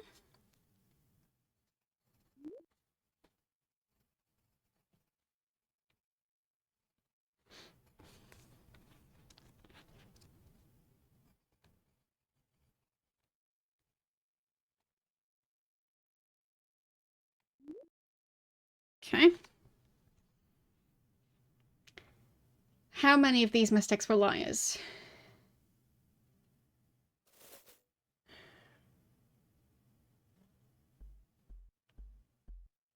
Well, the first one to answer the question nodded. The second one basically said that the first one said yes via nodding. Now the third one said that that one was lying. So I guess most of them, one was lying. So either the one going, the one who was nodding is lying, either that one is lying, as in the one who was nodding isn't lying. So that would be one person lying. Or the guy who's nodding is lying by nodding. But it is still correct that he nodded, which is just what the second one said. So, 1. That is correct. Yay! Solved my first riddle. I can tell you a slightly more difficult riddle. Sure. I'll be taking pictures as well, just in case I miss something. But noting it all down manually is just gonna take a while. A young noblewoman is getting ready for the royal ball.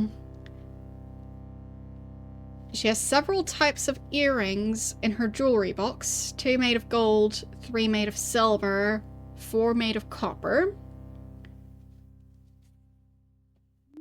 The earrings are all scattered about in the jewelry box. Okay. Without looking into the jewelry box, how many earrings would the noblewoman have to take out of the jewelry box to ensure a matched pair?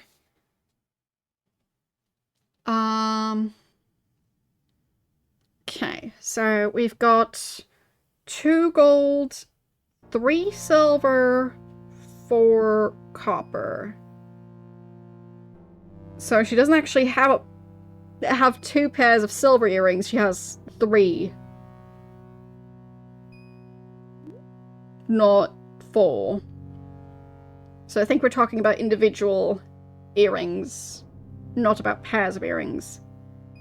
Because the exact wording was, she has several types of earrings in her jewelry box. 2 made of gold, 3 of silver, 4 of gold. No. 2 of gold, 3 of silver, 4 of copper. Anyway. So, if she takes out 2, then that's not going to be matching, but she has to at least take out 2 to have a pair. If she takes out 3, all could be different colors. But if she takes out 4, since she only has 3 different colors, 2 would have to be the same color. So 4 earrings.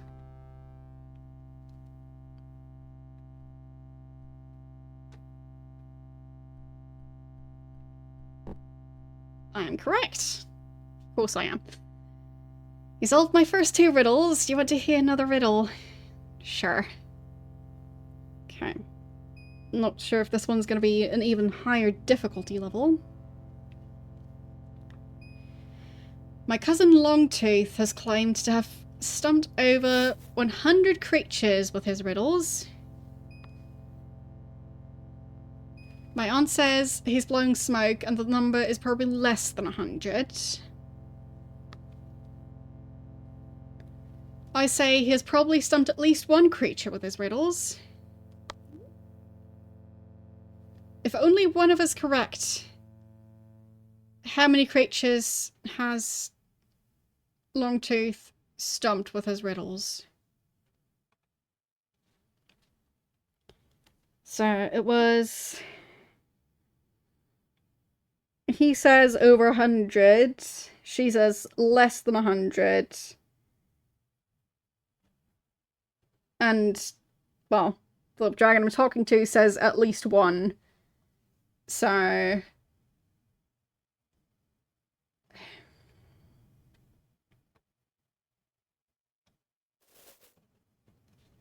100?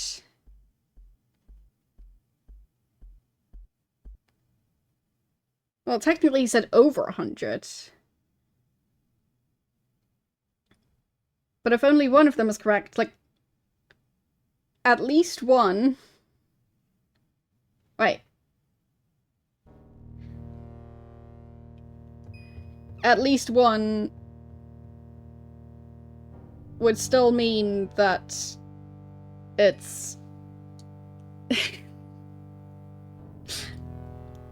200 is still at least 1.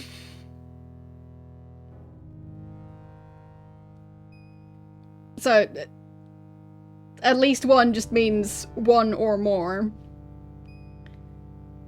So the first guy said 100 plus. Then the second person said less than 100. And then the third person said 1 plus, basically.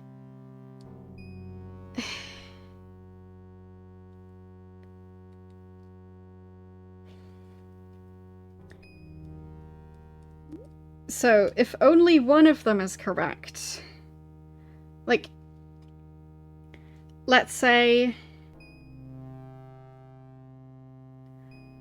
Wait. I think 0. Because if only one of them is correct, that wouldn't be more than 1. Or no, at least 1. So it can't be at least 1, because that would also fall under either less than 100 or more than 100. So it is 0. Yes. You are correct. Longtooth is a great dragon, but he's lousy at riddling. You've solved my first 3 riddles. You wish to try a more difficult one? Sure. I like the riddles. Let's see if you can solve this last riddle. Okay. A clothier named Cedric has received an order to make 5 dresses, all with the same pattern. Cedric has 3 designs of embroidered cloth laying on a table in his workroom. Cedric tells his apprentice to fetch 5 pieces of cloth with the same embroidered pattern. The apprentice doesn't bother looking through the piles of cloth and just takes an armful. Discounting pure luck. How many pieces of cloth would the apprentice have to grab to ensure Cedric could make 5 dresses with the same pattern? Okay, so going back to the start of the explanation. So, he has to make 5 dresses with the same pattern. He has 3 different designs. It doesn't say how many pieces of cloth.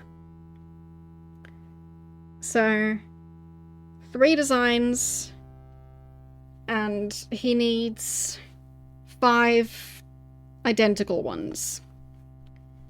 So, it definitely needs to take 5, because, well, you're not going to get more cloth out of, like, 1 piece. So, obviously more than 5. But, so he has 3 different ones. So, I'll say they're, like, A, B, and C, the different patterns. So if he has 5 pieces, that would mean that he has at least 2 matching ones. Or, like, as in, for 2 of the different styles, he might have 2 of that style. So, 2 of A, 2 of B, 1 of C, or 3 of A, 1 of B, 1 of C, or 4 of 1, or so on. So, he already has duplicates if he's getting 5. So, if he's getting 6, the most, like, even distribution would be having 2 of each at that point. So, if he gets 9, he could have 3 of each.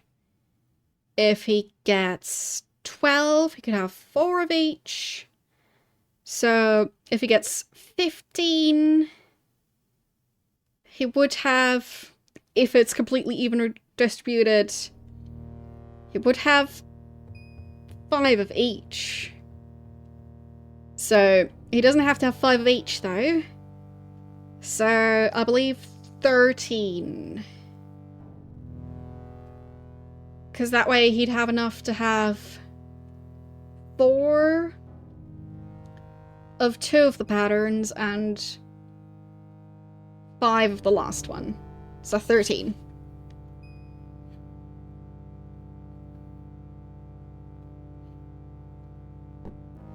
No? Isn't it?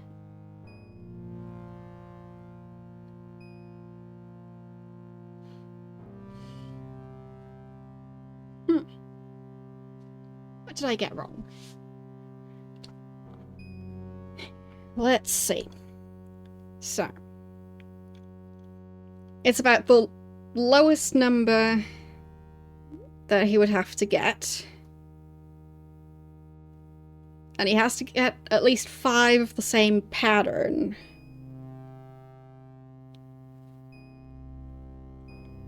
How would I be able to split up 13 to not have 5 of the same pattern? Let's see.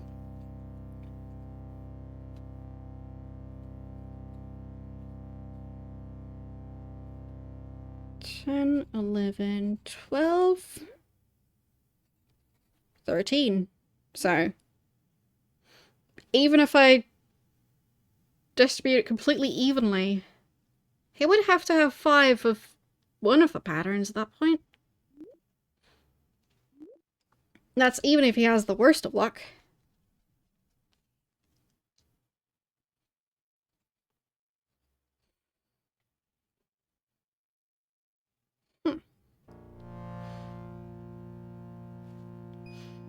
Guess I'll ask about the riddles again. Very good at riddles. You want to play? Okay. Let's go through it again.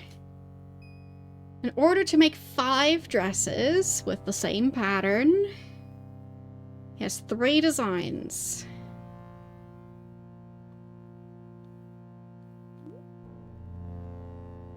Tells his apprentice to fetch 5 pieces with the same pattern. Apprentice doesn't bother looking. He just takes an armful. Discounting luck. How many pieces of cloth would he have to grab to ensure Cedric could make 5 dresses with the same embroidery pattern? Well, presuming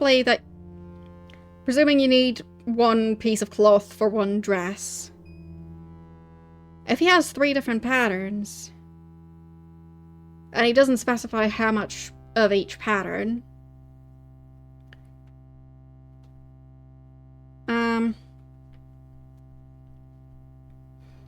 I can check again. I have pictures of the entire riddle.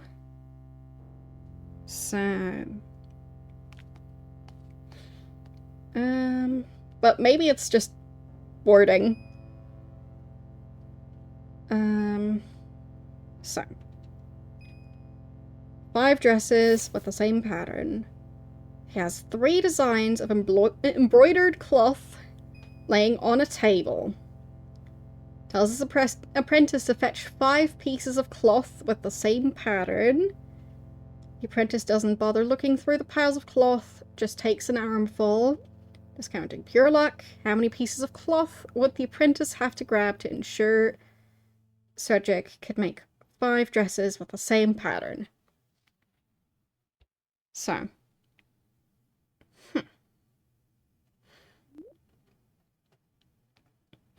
It doesn't say anything about cutting the cloth.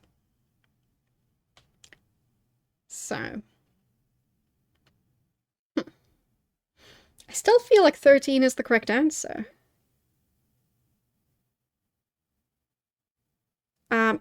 Yeah.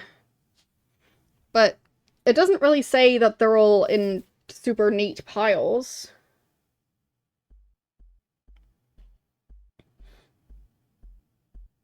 It just says he has 3 designs of embroidered cloth laying on a table in his workroom. Tells his apprentice to get the cloth. He doesn't bother looking through the piles of cloth, he just takes an armful. So, they're not necessarily in sorted piles. But I guess they could be.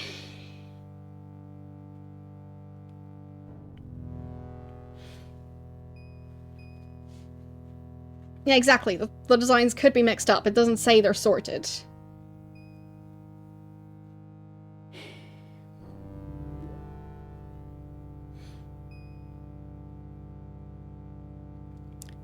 But it doesn't say that it needs to be a specific pattern out of the 3 patterns. So it feels like 13 should be the right answer. Have any of you come up with a different answer? So, but we've got 3 different embroidery patterns, or 3 different types of cloth. They're all just presumably mixed together. And he needs 5 the same one.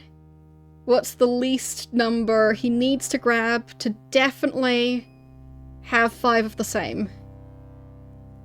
I still think it's 13. I'll try it again. Because I think I entered it correctly last time, but no. Fine. I guess I'll just keep on going for different numbers. So let's do 14.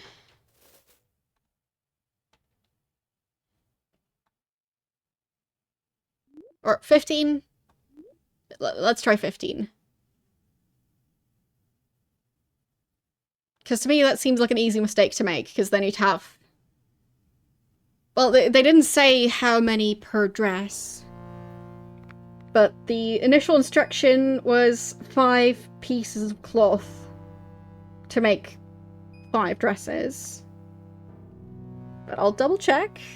Maybe it's 5 pieces of cloth for 1 dress. So, it's tasked to make 5 dresses with the same pattern. It's 3 designs. Tells his apprentice to fetch 5 pieces of cloth with the same pattern. Yeah, so it doesn't say how many pieces per dress. But yeah, I feel like saying 15 would be an easy mistake to make, because at that point you'd have 5 of each. Potentially. Or more than 5. For one of the patterns. No. Okay.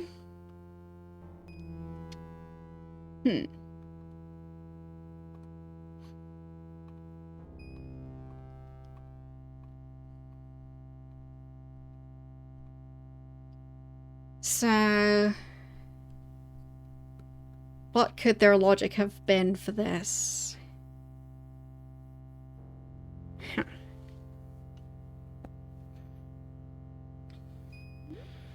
Because, like... it's not about probability.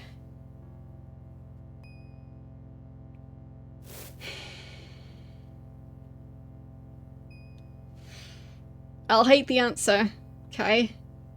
So I'll say 5, because they're all sorted piles. No. They're not sorted piles.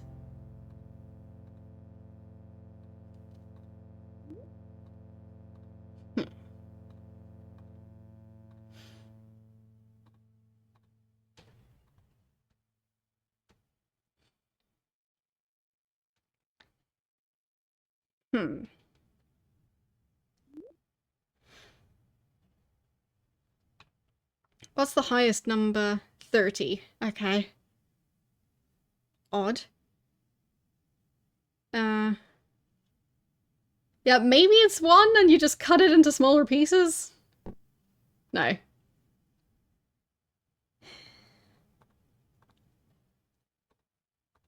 I guess it's a trick question of some sort.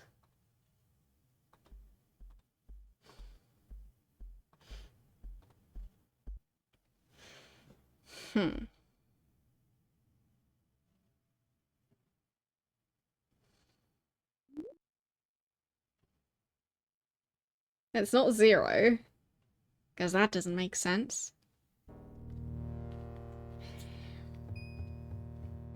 Or does it?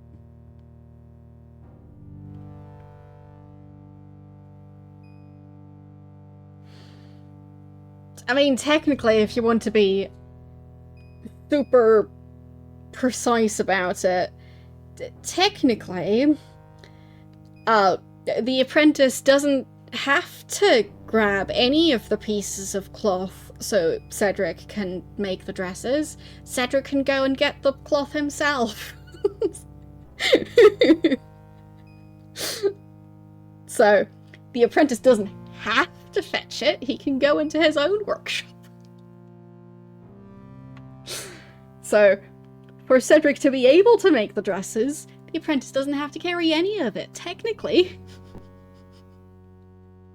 No. Because, I mean, if you want to go all into making it a trick question, technically, he could just go in and actually look at the stuff himself. Instead of sending in his apprentice, he can't be bothered to even turn on the lights.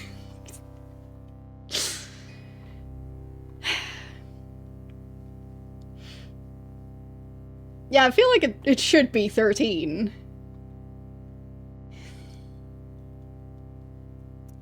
So, now it just turns into a riddle of what mistake did they make. I mean, they didn't say... So, I've tried... I'll just write down all the numbers from 1 to 30 and then just cross off the ones I've tried.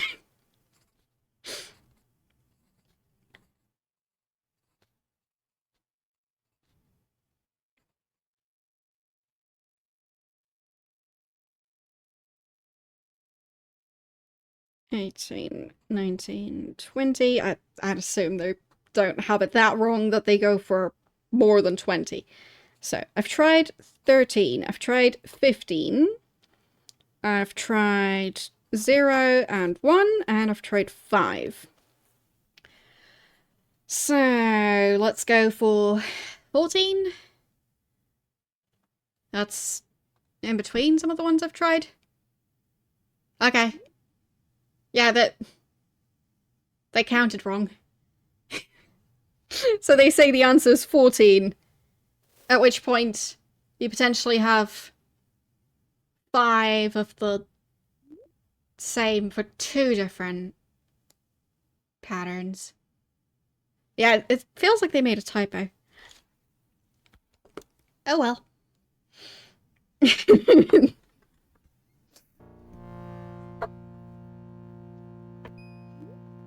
So, apparently I'm very smart because I figured out their mistake. You solved all my riddles. You wish to hear them again? No, I'm fine without them. I understand. Why would you? You've already solved them. Why would you want to hear them again?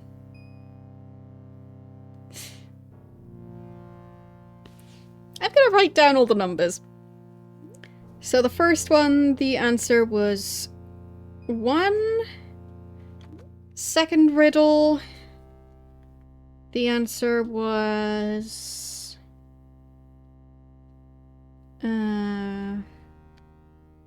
what was the second riddle? Oh, the earrings one. So that was, 3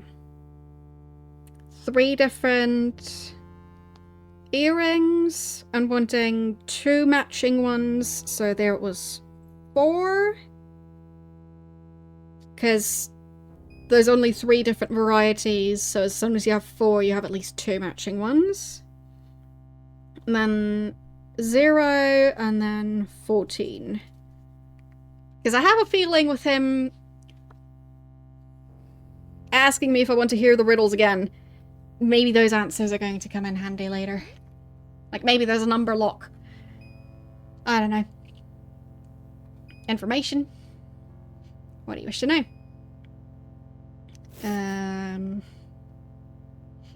About things? My goodness, you're a curious one. Suppose I should inform you of the numerous hazards that are found within our subterranean realm. Okay. Hazards. You're not from these parts. If you're not aware of the civil war the Ophidians wage against each other, or the perils of Aramdol's domain. Who's that? A more evil or cunning creature you will not find. Fortunately, the Lich rarely ventures from its lair. If you're fond of your life, I would advise against venturing into Aramdol's domain. Okay. The avatars fought the undead before and triumphed, including liches. Aramdol is not easily reached. The Lich has surrounded its lair with many creatures. I guess it likes to, well, throw parties for all the different creatures. It's a very extroverted Lich.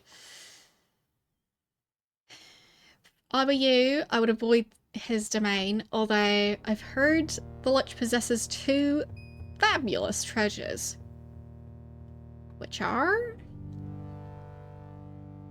One of these treasures is a weapon, an axe, of unimaginable power. Okay. So, I guess I'll continue my notes. I kind of got sidetracked with taking notes for all the riddles. There. So, was Aramdol, I think?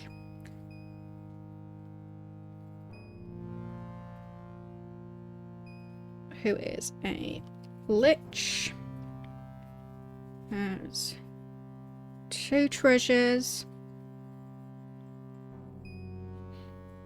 One is a powerful axe.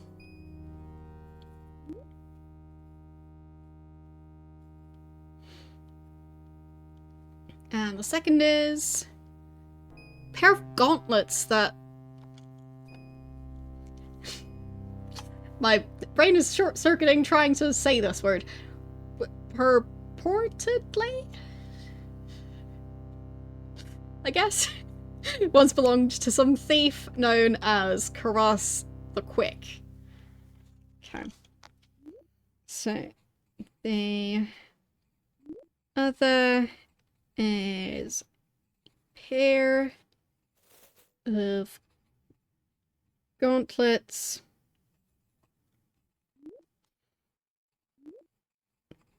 belonging to a quick thief. Okay. I've not heard what power the gauntlets possess. Okay.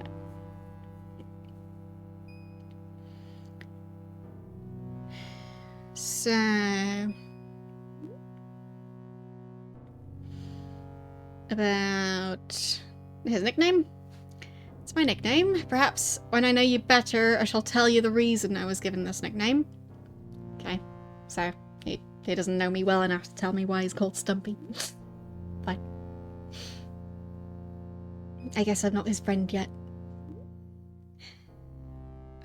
Company. It's been years since I've talked with anyone. You would not believe how lonely the life of a dragon can be. Well, I guess it makes sense. Lonely. Everyone fears us, dragons that is. In the process of defending myself from countless attacks, I've killed many men. Those who've come before you let their weapons do the talking. Right, I did kind of try to attack it, but I didn't specifically give the order to attack. I just went into attack mode, at which point they would attack hostile creatures automatically. It just wasn't. So, yeah. Creatures. The Lich uses dead humans that he has reanimated as guardians.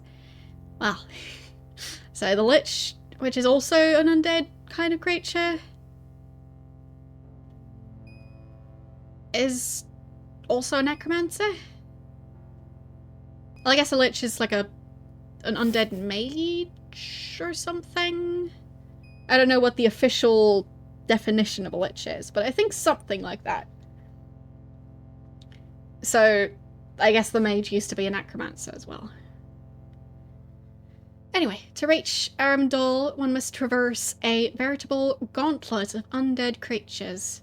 There are also the abominations called the Arachnians. Oh, the half spider, half people creature that I saw? Yeah, probably. In years past, Arundel took many humans as prisoners. By means of the blackest sorcery, he fused the torsos of men with the bulbous bodies of giant spiders.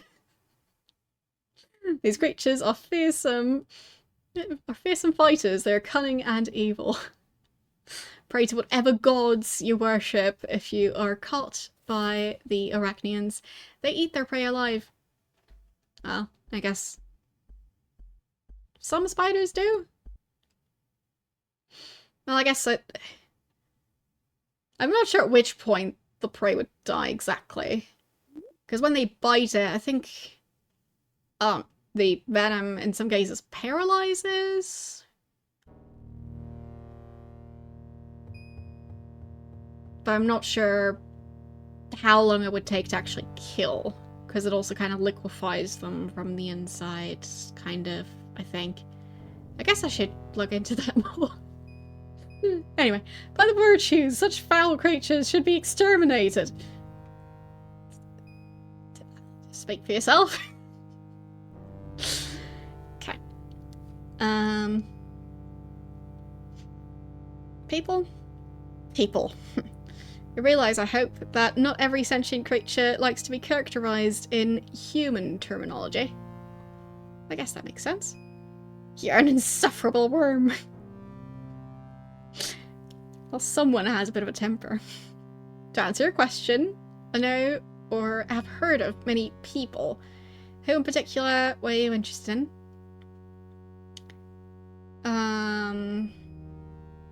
Longtooth? Is my aunt's son, a sorrier dragon you shall never find. Of course, what happened to him was not his fault. What happened? He was once a smart, handsome, and very fierce dragon. Many hatchlings looked up to Longtooth, and many females wanted to mate with him. And one day, some iron-plated human warrior came along and tried to kill him. Longtooth thought the idea of a human challenging him a prime example of dragonkind. Oh, he thought the idea of someone challenging him, a prime example of dragonkind, was funny. So, Longtooth obliged the human, and the fight began. What my cousin was not aware of was the human had friends who were hiding. When Longtooth had the warrior pinned, the jackals struck from ambush. Longtooth managed to escape, but he's never been the same since. You can't even outriddle a goblin.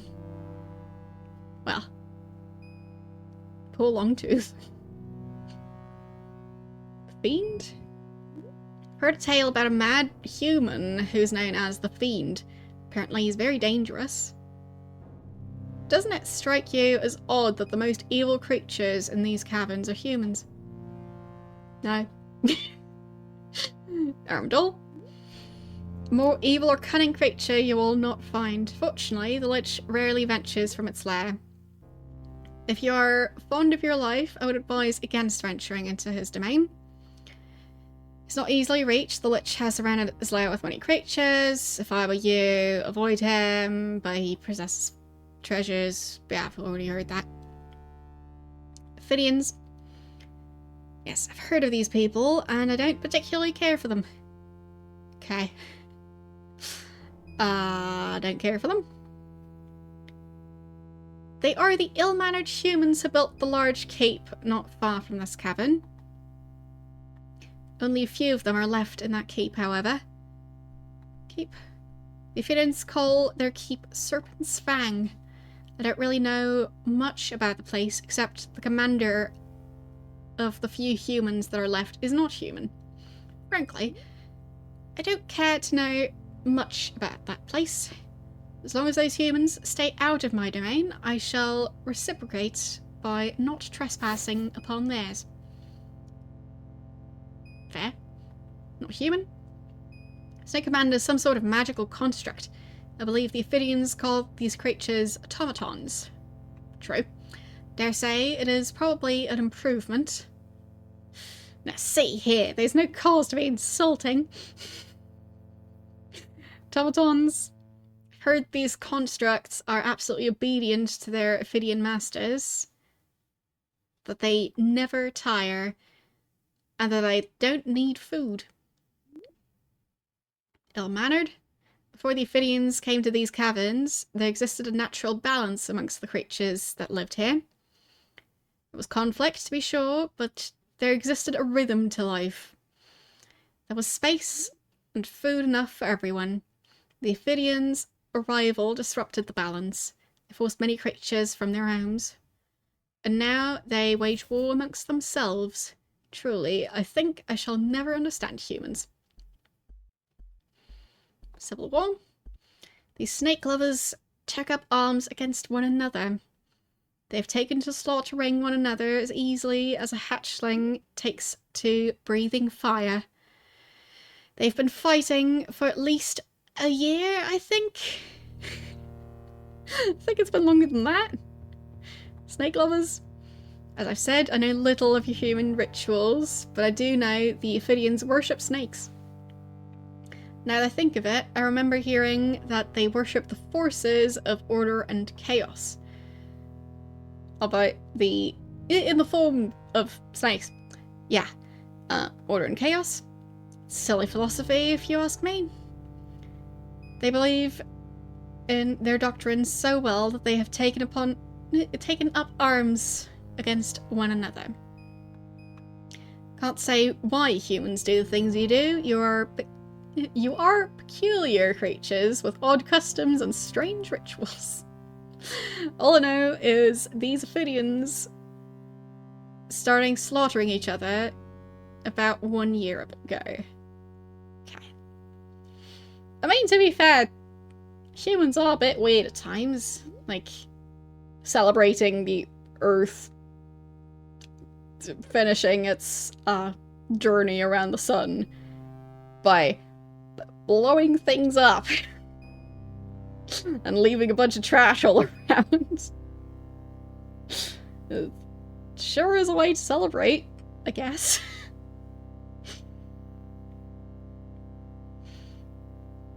Would be weird to be able to breathe properly on New Year's Day.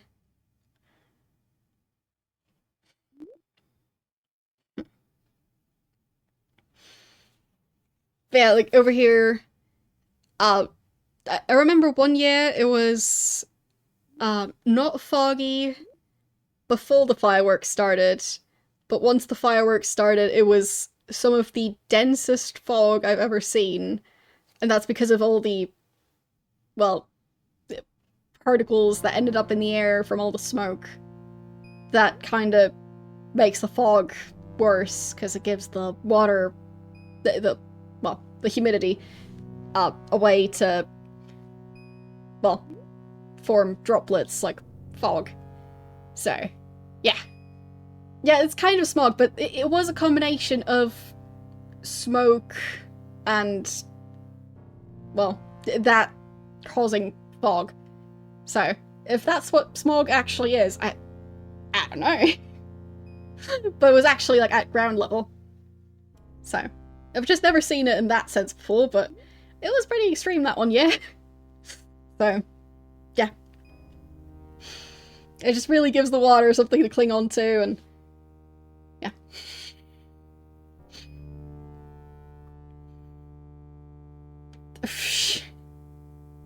Panels ripped off your fence and a big fire on the street next to your house.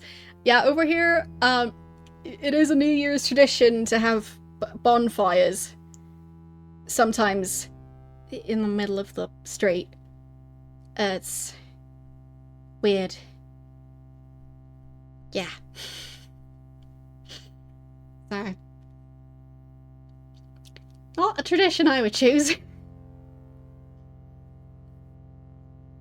And there's also official ones to try and get people to do less of them in the middle of the street.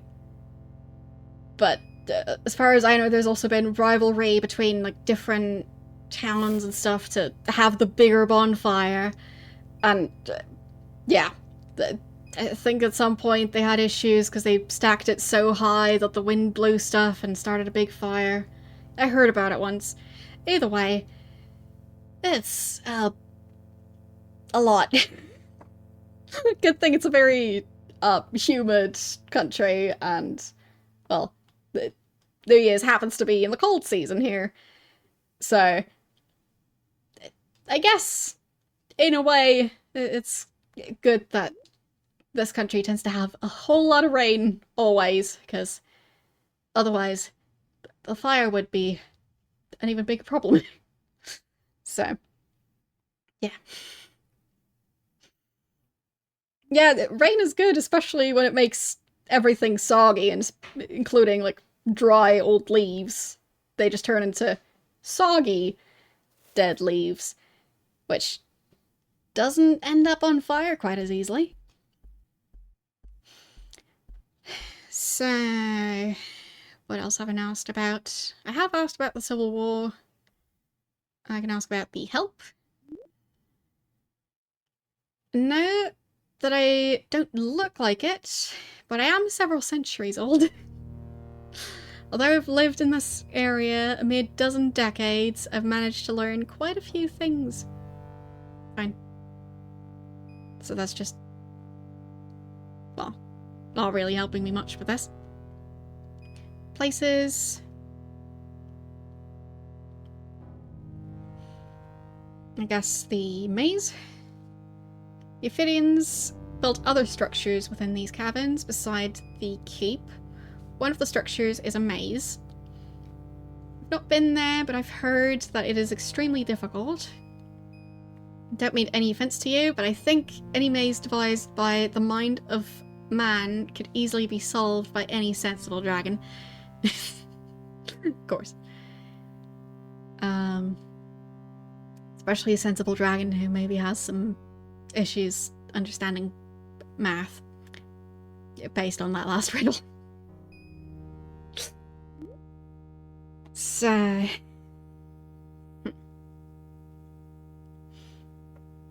home? Quite familiar with my own cave, although I doubt you'd find it quite as charming as I do. Are you really interested in learning about my humble home? Yeah, yes. You are a most unusual human. Yes, I am. Moved to this cave 112 years ago. It's not easy finding the perfect cave. I have my standards, after all. You would not believe how difficult it is to find a good cave. Anyway, I'd spent weeks searching and was about to give up when, quite by accident, I wandered into this cavern. Cavern? These caverns are fairly large. A fact that suited me because I myself am fairly large. This cave was perfect for me. I could come and go as I pleased, at least until Aramdol started expanding his territory. Many years ago, he created the Arachnian creatures, the Lich released these creatures into these caverns. The foul beasts killed everything within their path. The vile creatures even managed to attack me en masse. I was very nearly slain. Fortunately for me, the Arachnians have a weakness. They are especially vulnerable to fire. Huh. I fried dozens of the monsters before they broke ranks and ran. After that battle, I caved in some of the passageways near my cave and moved large boulders to block other entrances into my cave.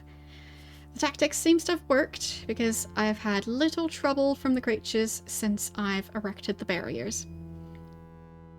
Seems like a good tactic then. Okay, I think I've got all the information he's going to give me.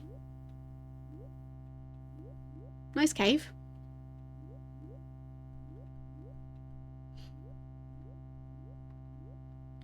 Well, that's a very scorched looking human. I can walk around some of the rocks, but not all of them. And of course they're hungry again. They always are. Bear skeleton. Not sure how a bear would end up here. Interesting statue as well.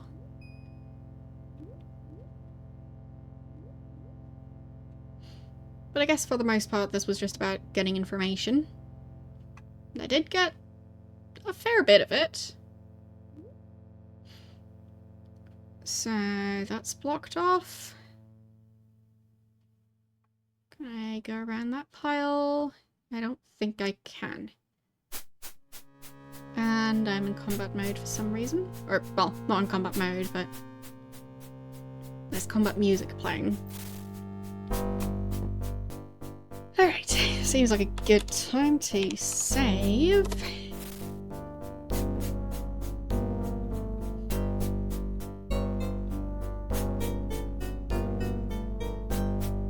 And let's see how we're gonna continue on from here. Okay, that's just a staircase going back up to the main area, I guess. Is there a way to even reach those spider creatures? I guess not. So, I guess they're in a different section. Time to try one of the other staircases. Like that one.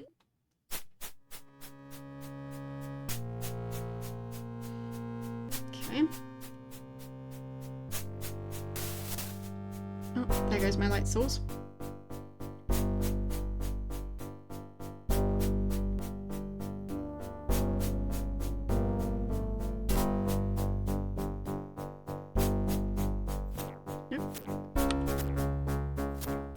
There's one of several of those spider creatures. Glad I saved. We'll see how bad they are. Well, not too bad by the looks of it. Alright. And they have some nice loot. So, who was carrying the bow? Because I don't want the same character carrying the bow and the arrows.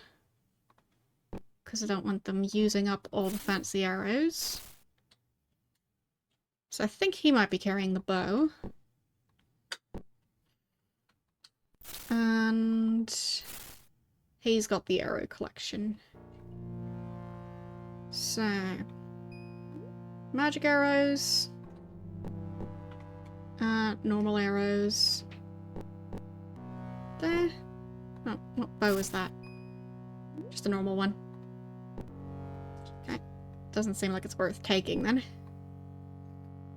And some more arrows that were used in the fight. More arrows. Lovely.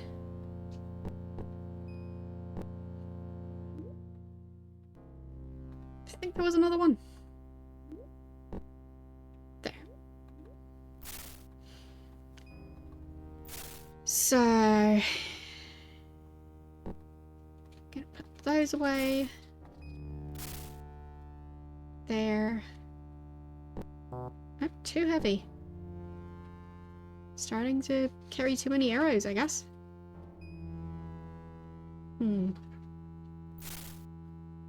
That's, I think 28 out of 30. Sometimes difficult to tell what the numbers are when I'm, well, not traveling with a light source. So, he does have at least one bow.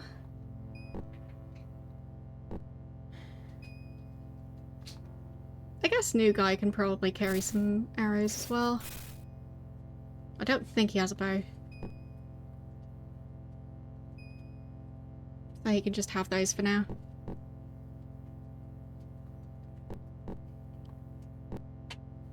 And we can just get rid of that candle.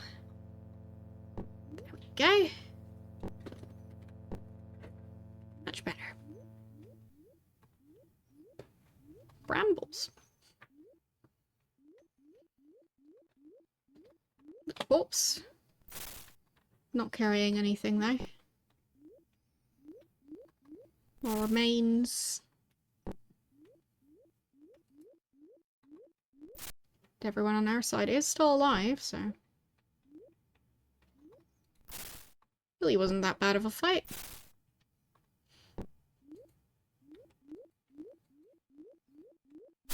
Yeah, of course there's more of them now. Could get infinite arrows.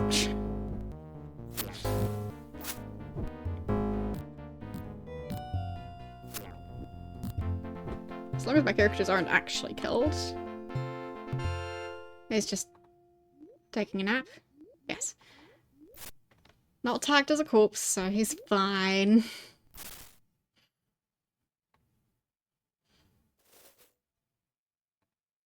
He's just resting his face on the cave floor.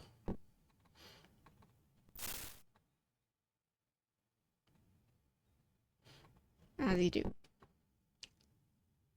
There. Come on, wake up. Oh, come on. Of course there's more. Wait, that many more? I didn't expect that. Yeah. I think we died. Whoopsies. Yeah, so... Didn't really mean to do that. I'll just go back to my last save. Right here.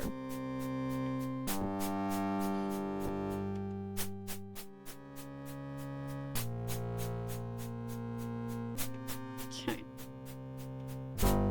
So I need to go back up these stairs. I guess I shouldn't... I should probably hand out food. Should help with healing properly. There, everyone can have a bit of cheese.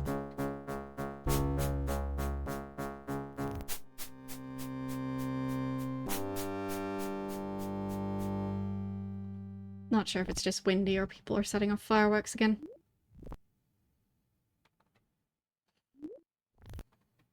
But that's just the way it sounds.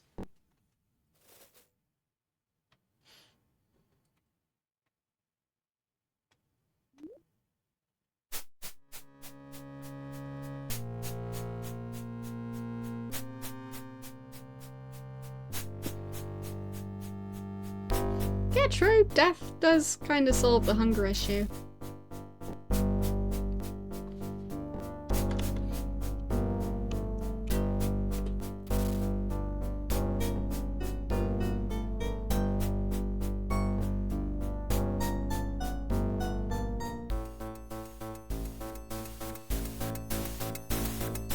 And they're hungry again. Need to hand out more cheese.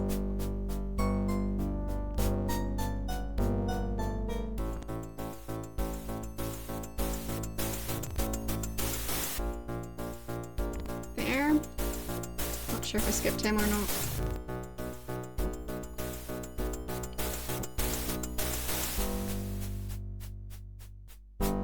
So hopefully things are going to be quiet for a bit longer now, and we've got another one of those spiders.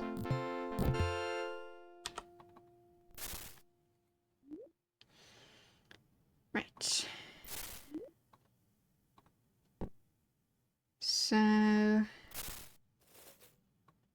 getting rid of the used candle. And just collecting the arrows.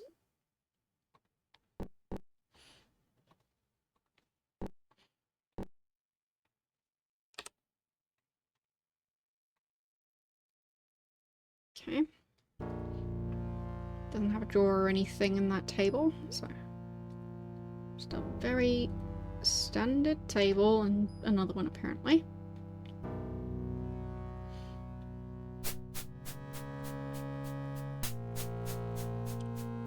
I think that's a normal spider.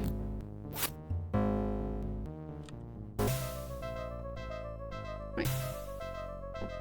There.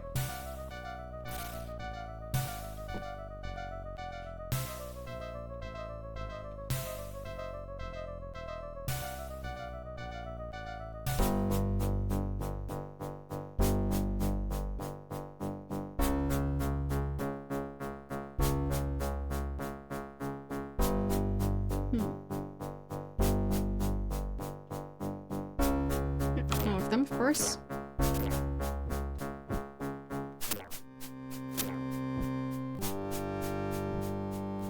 Okay. That one seems to be dead.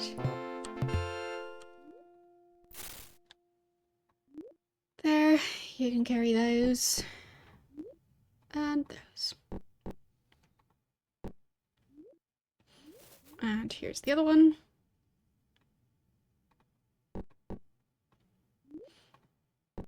They really don't seem like such difficult enemies to fight.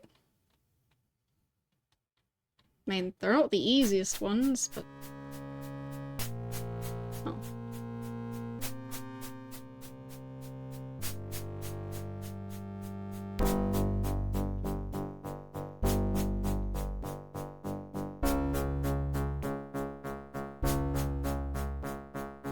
Okay, some scorpions.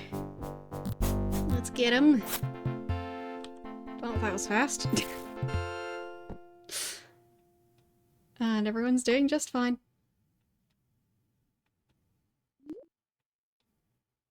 Don't even know what I'm looking for at the moment. Just roaming around.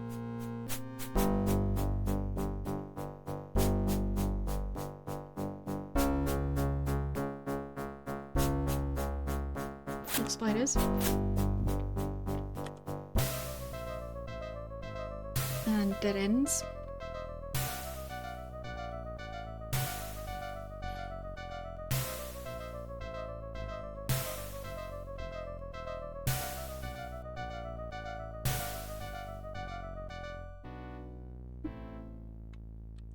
And spiders.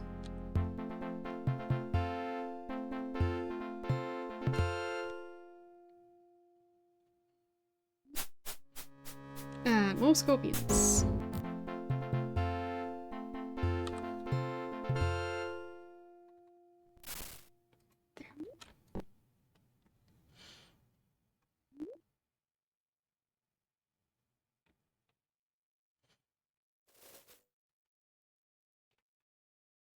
So I was going down the stairs to reach this area, so going further down the stairs might achieve something.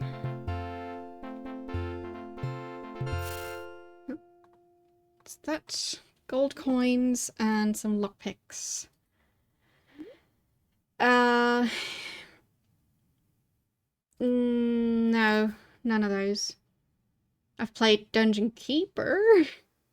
And I've played, I think it's called Arcanum?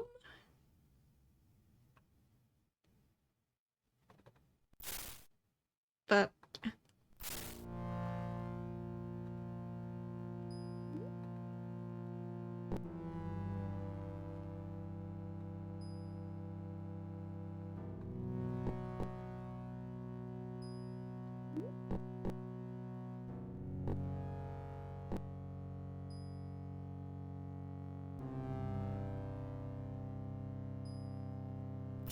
further down into the caves. I'll just overwrite one of these saves, just in case I want to go further back for whatever reason.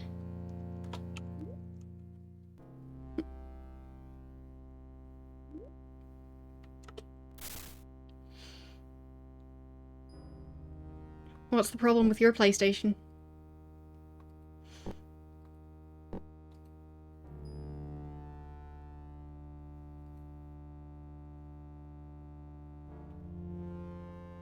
Further down? Oh. This looks different. And it's locked. Well, now that I have my handy dandy keychain.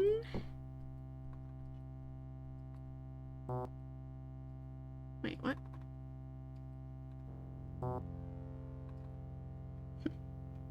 Weird. Lockpick?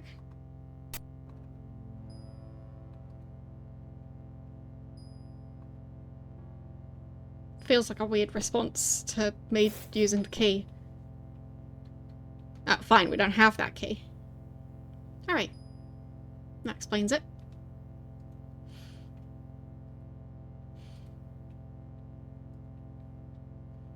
Guess I'll have to look around some more. Don't think there was a key in here. I guess it is possible that it's somewhere around. But yeah, mine was also, some of the time it was just refusing to read discs at all. And sometimes just crashing in the middle of the game. And yeah, replacing the optical drive, whatever the proper term for it is. Doing that, fixed it, and now I feel like it's working good as new. I've never had a new one, but yeah. I would assume that is what a new one would actually function like back when they were made. So it's way more reliable now. Yeah, I don't know which part exactly. I just know that that seems to have been the issue, so.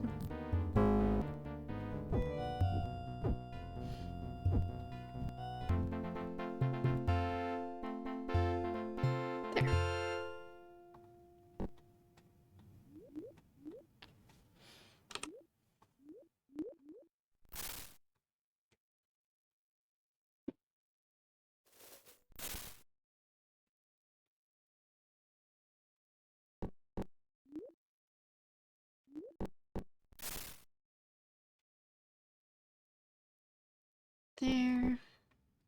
There. Well, getting replacement parts and having it actually work properly again is kind of worth it. So.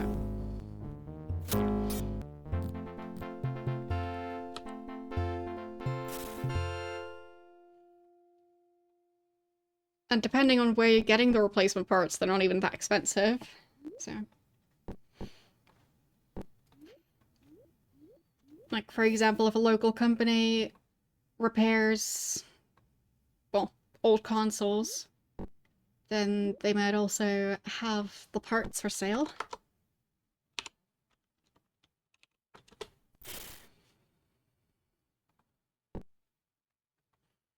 And then you also don't have to wait too long.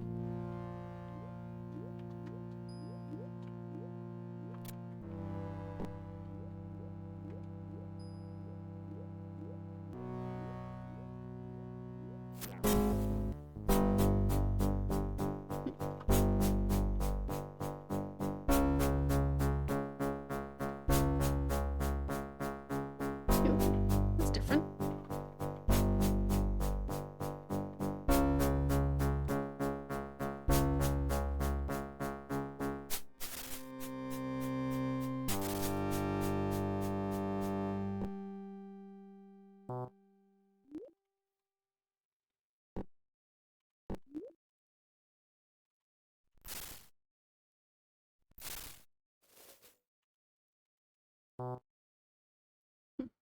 Okay, so I don't have those keys. That's okay. I'll overwrite the other save before I step onto that teleporter, though. Don't trust it. But yeah, as far as I know, you would, like, really want to make sure to get the correct one. Because there's, I think, different versions of the optical drive that they used for different versions of the PlayStation, so you kind of have to really check which one you're supposed to get for yours. So, they don't seem to be compatible.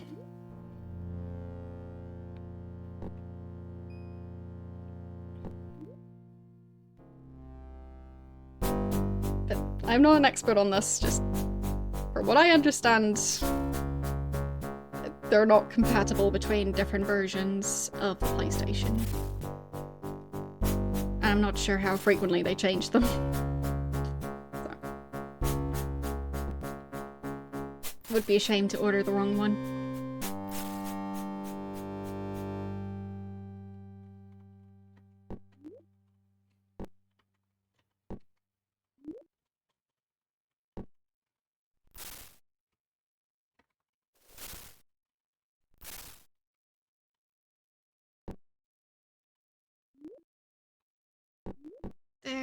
Those can go in there. Okay. Ah, those spike thingies. Right, I remember those. But what are these creatures? Are they zombies? They look kind of zombie-like.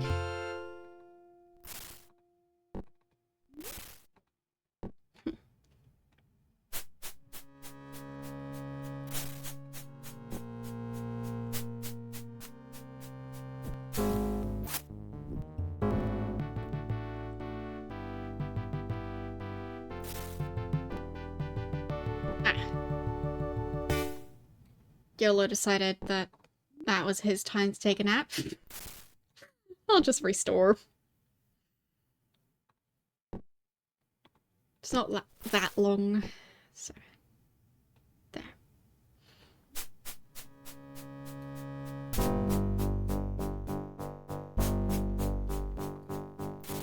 Yeah, that sounds quite annoying. I do remember at some point making the mistake of quitting a game as it was still saving. So, yeah.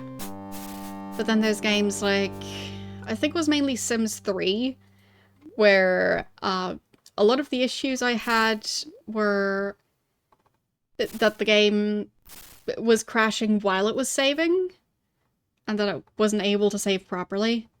So I could wait like days, if not weeks, and it still wouldn't be done saving. So, yeah.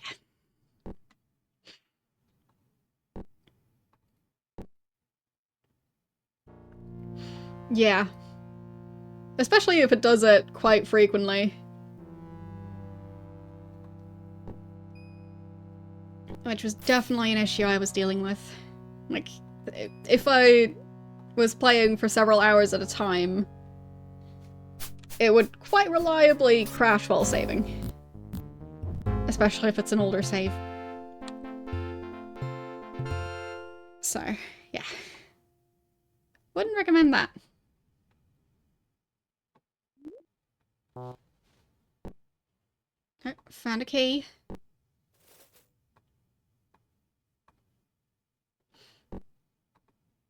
And a rotting arm.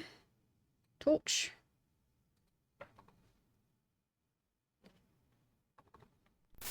I'll assume that's a new torch. Could use one of those. And let's see.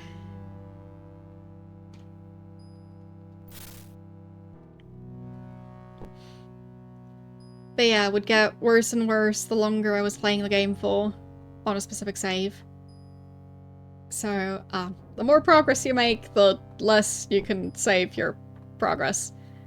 And sooner or later it would just crash regardless of saving or not. So, yeah. I'd say that game has taught me a lot of patience and just save. When in doubt, save. Because, well, if it crashes constantly as well, it's still nicer to have saved your progress. And if you only try and save like once every 5 hours and then it crashes while saving, you're gonna be worse off than if you save it once every hour and then once it crashes while saving. So, yeah.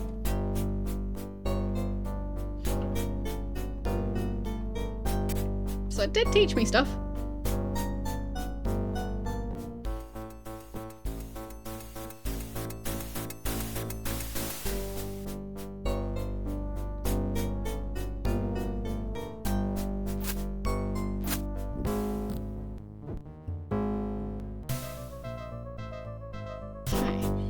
A new torch?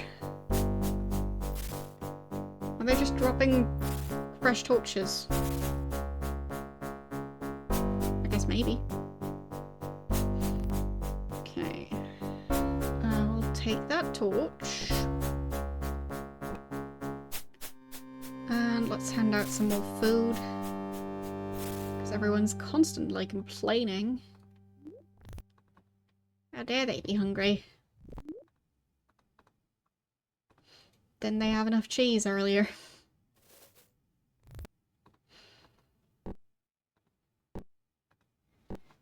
I mean, everyone got at least 2 blocks of cheese earlier. Which is clearly not enough blocks of cheese.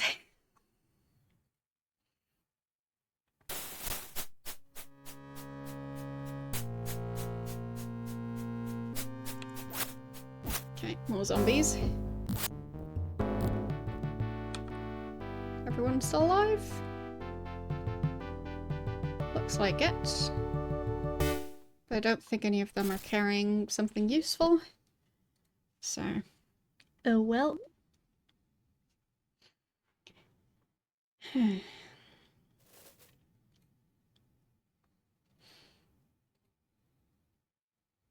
Yeah, okay.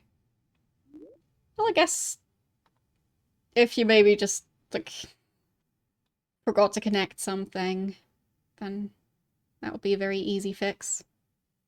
But from what I now know about PlayStation 1s, they just seem like all of them eventually need that part replaced. Sooner or later. And if they haven't had that part replaced, they just would probably... They would probably do well with having it replaced. Because with the sample size of 2 PlayStations, both of them the exact same issue.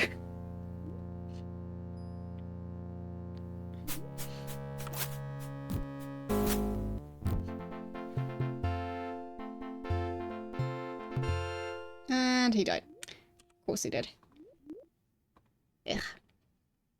I mean, I guess I could ask the monks to fix that, but I don't want to, and I don't know if they can spawn over here. So that's fine. Well, not saying that you have to replace it in advance, just that... Well, if there's issues with it reading discs or crashing... Well...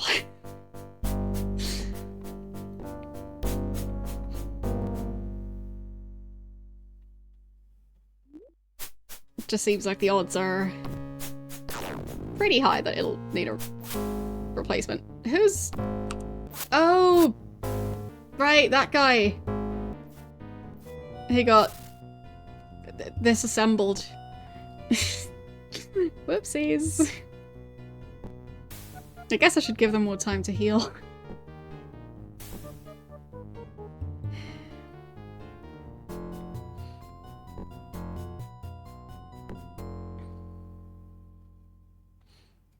Right, I should probably just hand them food already. And then check everyone's health, because they seem like they're all on the brink of death. Which is not the most convenient thing for me.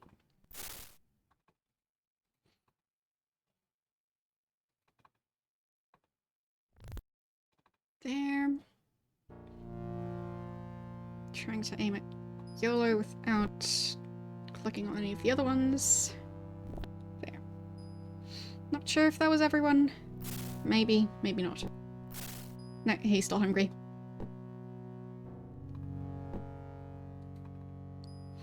There, you can have that one.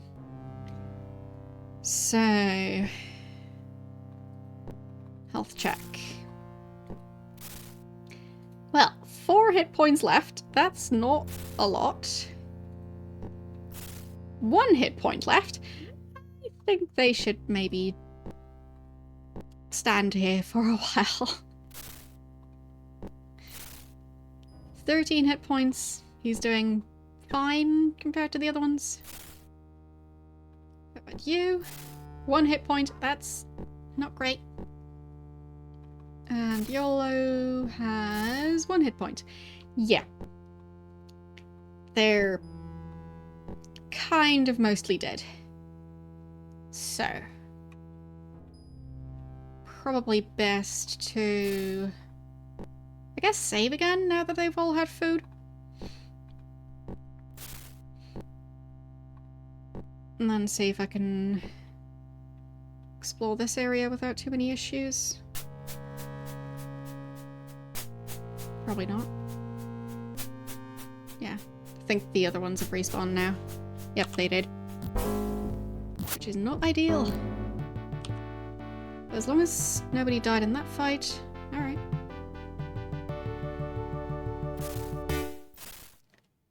There, and he can have another torch for the collection. Hopefully they didn't lose too many health points, if any. Okay. So, candle went out, as it tends to do.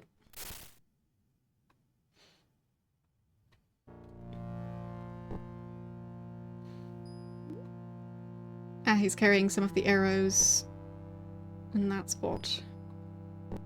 Oh, that's just silly. Okay.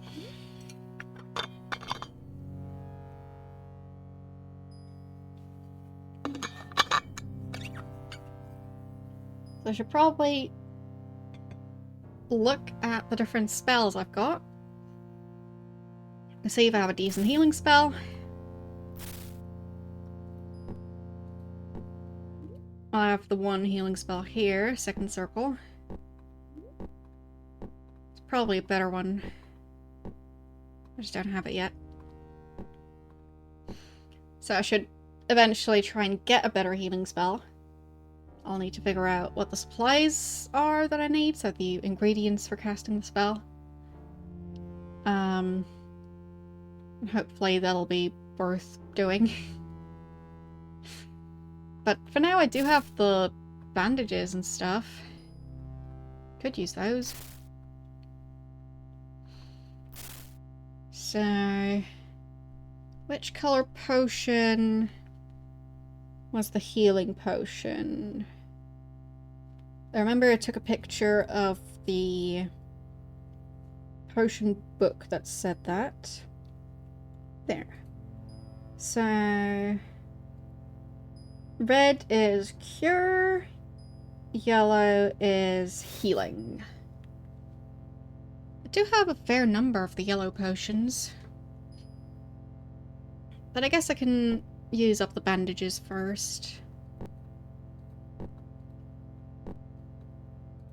They don't really do that much, so. There's another one. There. There. That's another healing potion, or no, the cure potion. There's another bandage. Okay. Let's try and patch them up a tiny bit at least. So, how's Yolo doing? 2 hit points. 5 hit points. 6 hit points. Oh. Seems like it may have diminishing returns. So I'll just give everyone a small bandage. Well, everyone who really needs one. There. My character can get one. And back to 7 hit points now. That is better. And how is he doing at this point? 7. I thought he still had more left. But I guess he did get it in the previous fight. Well, the most recent fight.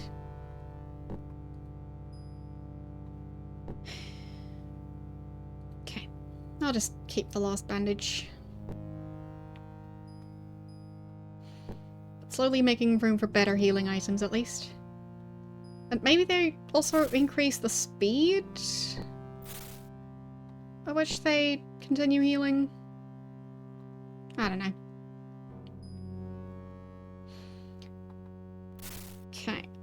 do another save. Not really worried about using the bandages, because, well, they're just a fairly random item. No. Death. Yeah. Good thing I saved.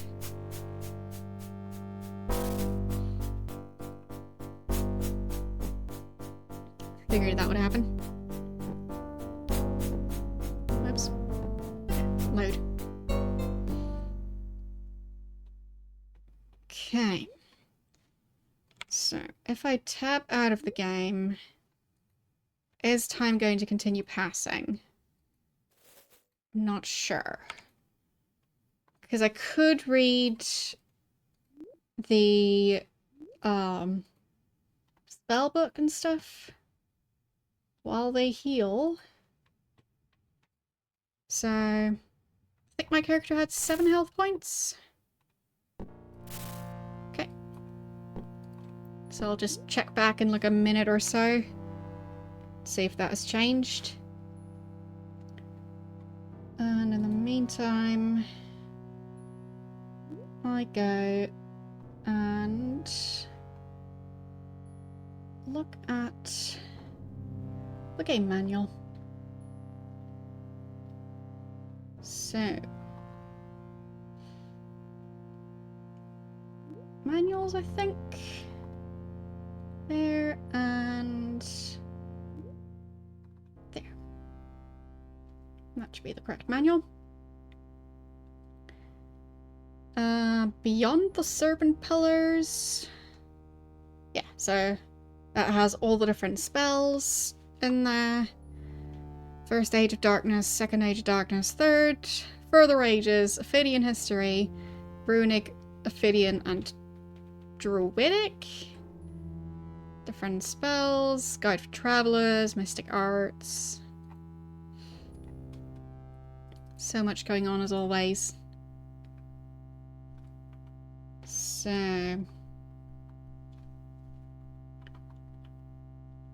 time to look up those spells. So, what would be a better healing spell? Do you know about the one in the second circle? So, third circle. Don't see a healing spell. Fourth. Don't see one yet. Unlock is in the fourth one. Fifth has Great Heal. Removes all wounds on its subject. But that's still just casting it on one person.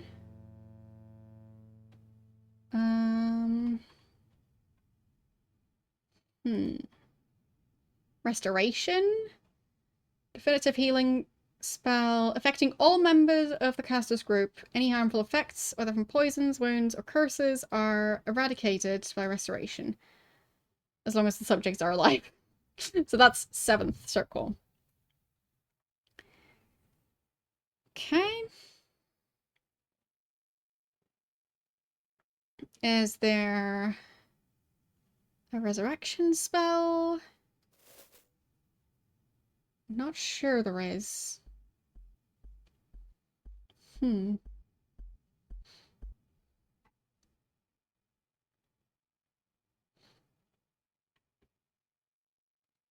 Maybe not.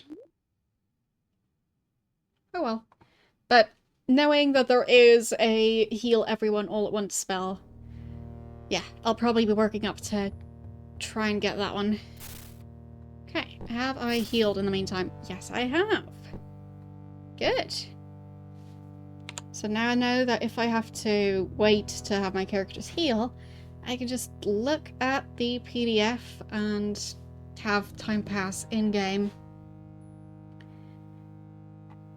So I'll check the second circle healing spell, which is the one I have. That one uses garlic, ginseng, and spider silk. Okay. Not sure if I even have all those. Wrong baggie. Where's the other one?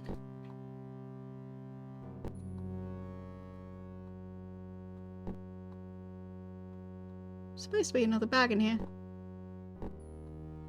Ah, there it is. So... that was garlic, spider silk. So I have the spider silk. I think that might be the only one I have for casting that spell. Oh, no, I also have that one. So I'm missing the garlic. Don't think I have the garlic. Alright. Now I know. Okay. So...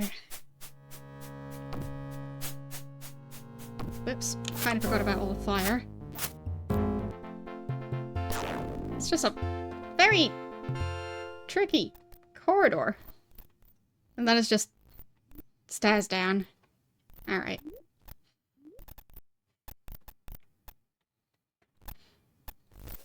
Well, I feel like this dungeon is gonna take quite a while to complete, and then there's still 2 more, potentially. So, it's gonna be a bit extensive. Can I actually still talk to him? Is he still good to go? See, greetings. I'm Boyden. He's... I guess I can get him put back together again? Possibly, if I bring him back, but... it's fine. Everything's fine. But yeah, I think I will be continuing this next time, because I did a bit of a long stream yesterday, and my voice is a tiny bit tired. And this game is, well, basically just me speaking non-stop for however many hours I stream it. So, even more so than other games.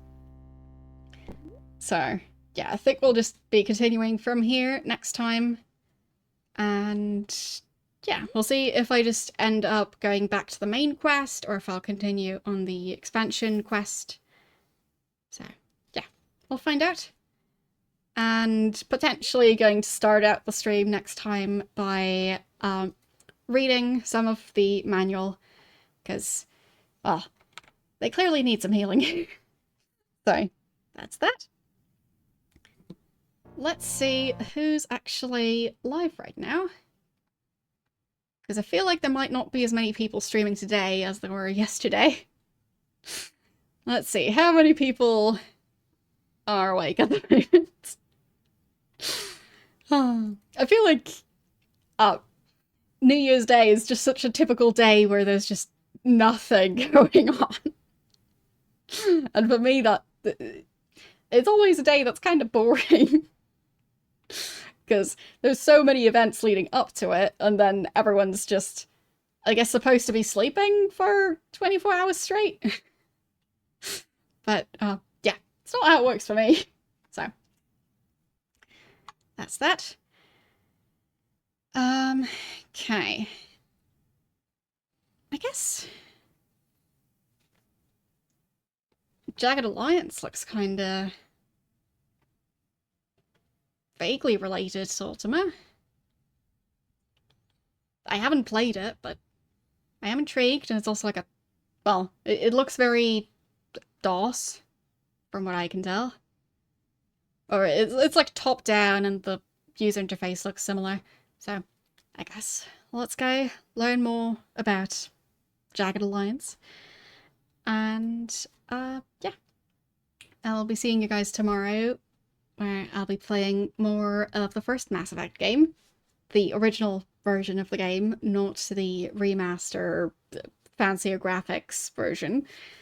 So, yeah. And I'll be continuing Ultima 7 exactly 1 week from now on Wednesday. So if you want to see more of that, don't forget to follow the channel if you haven't already. And you can also see my previous Ultima streams on my YouTube channel, including Ultima 1 through 7 Part 1, this being 7 Part 2. So, yeah. Plenty more to watch if you're bored today. Gonna be several days worth of just straight Ultima streams back to back. So, anyhow, I will see you guys tomorrow. Bye!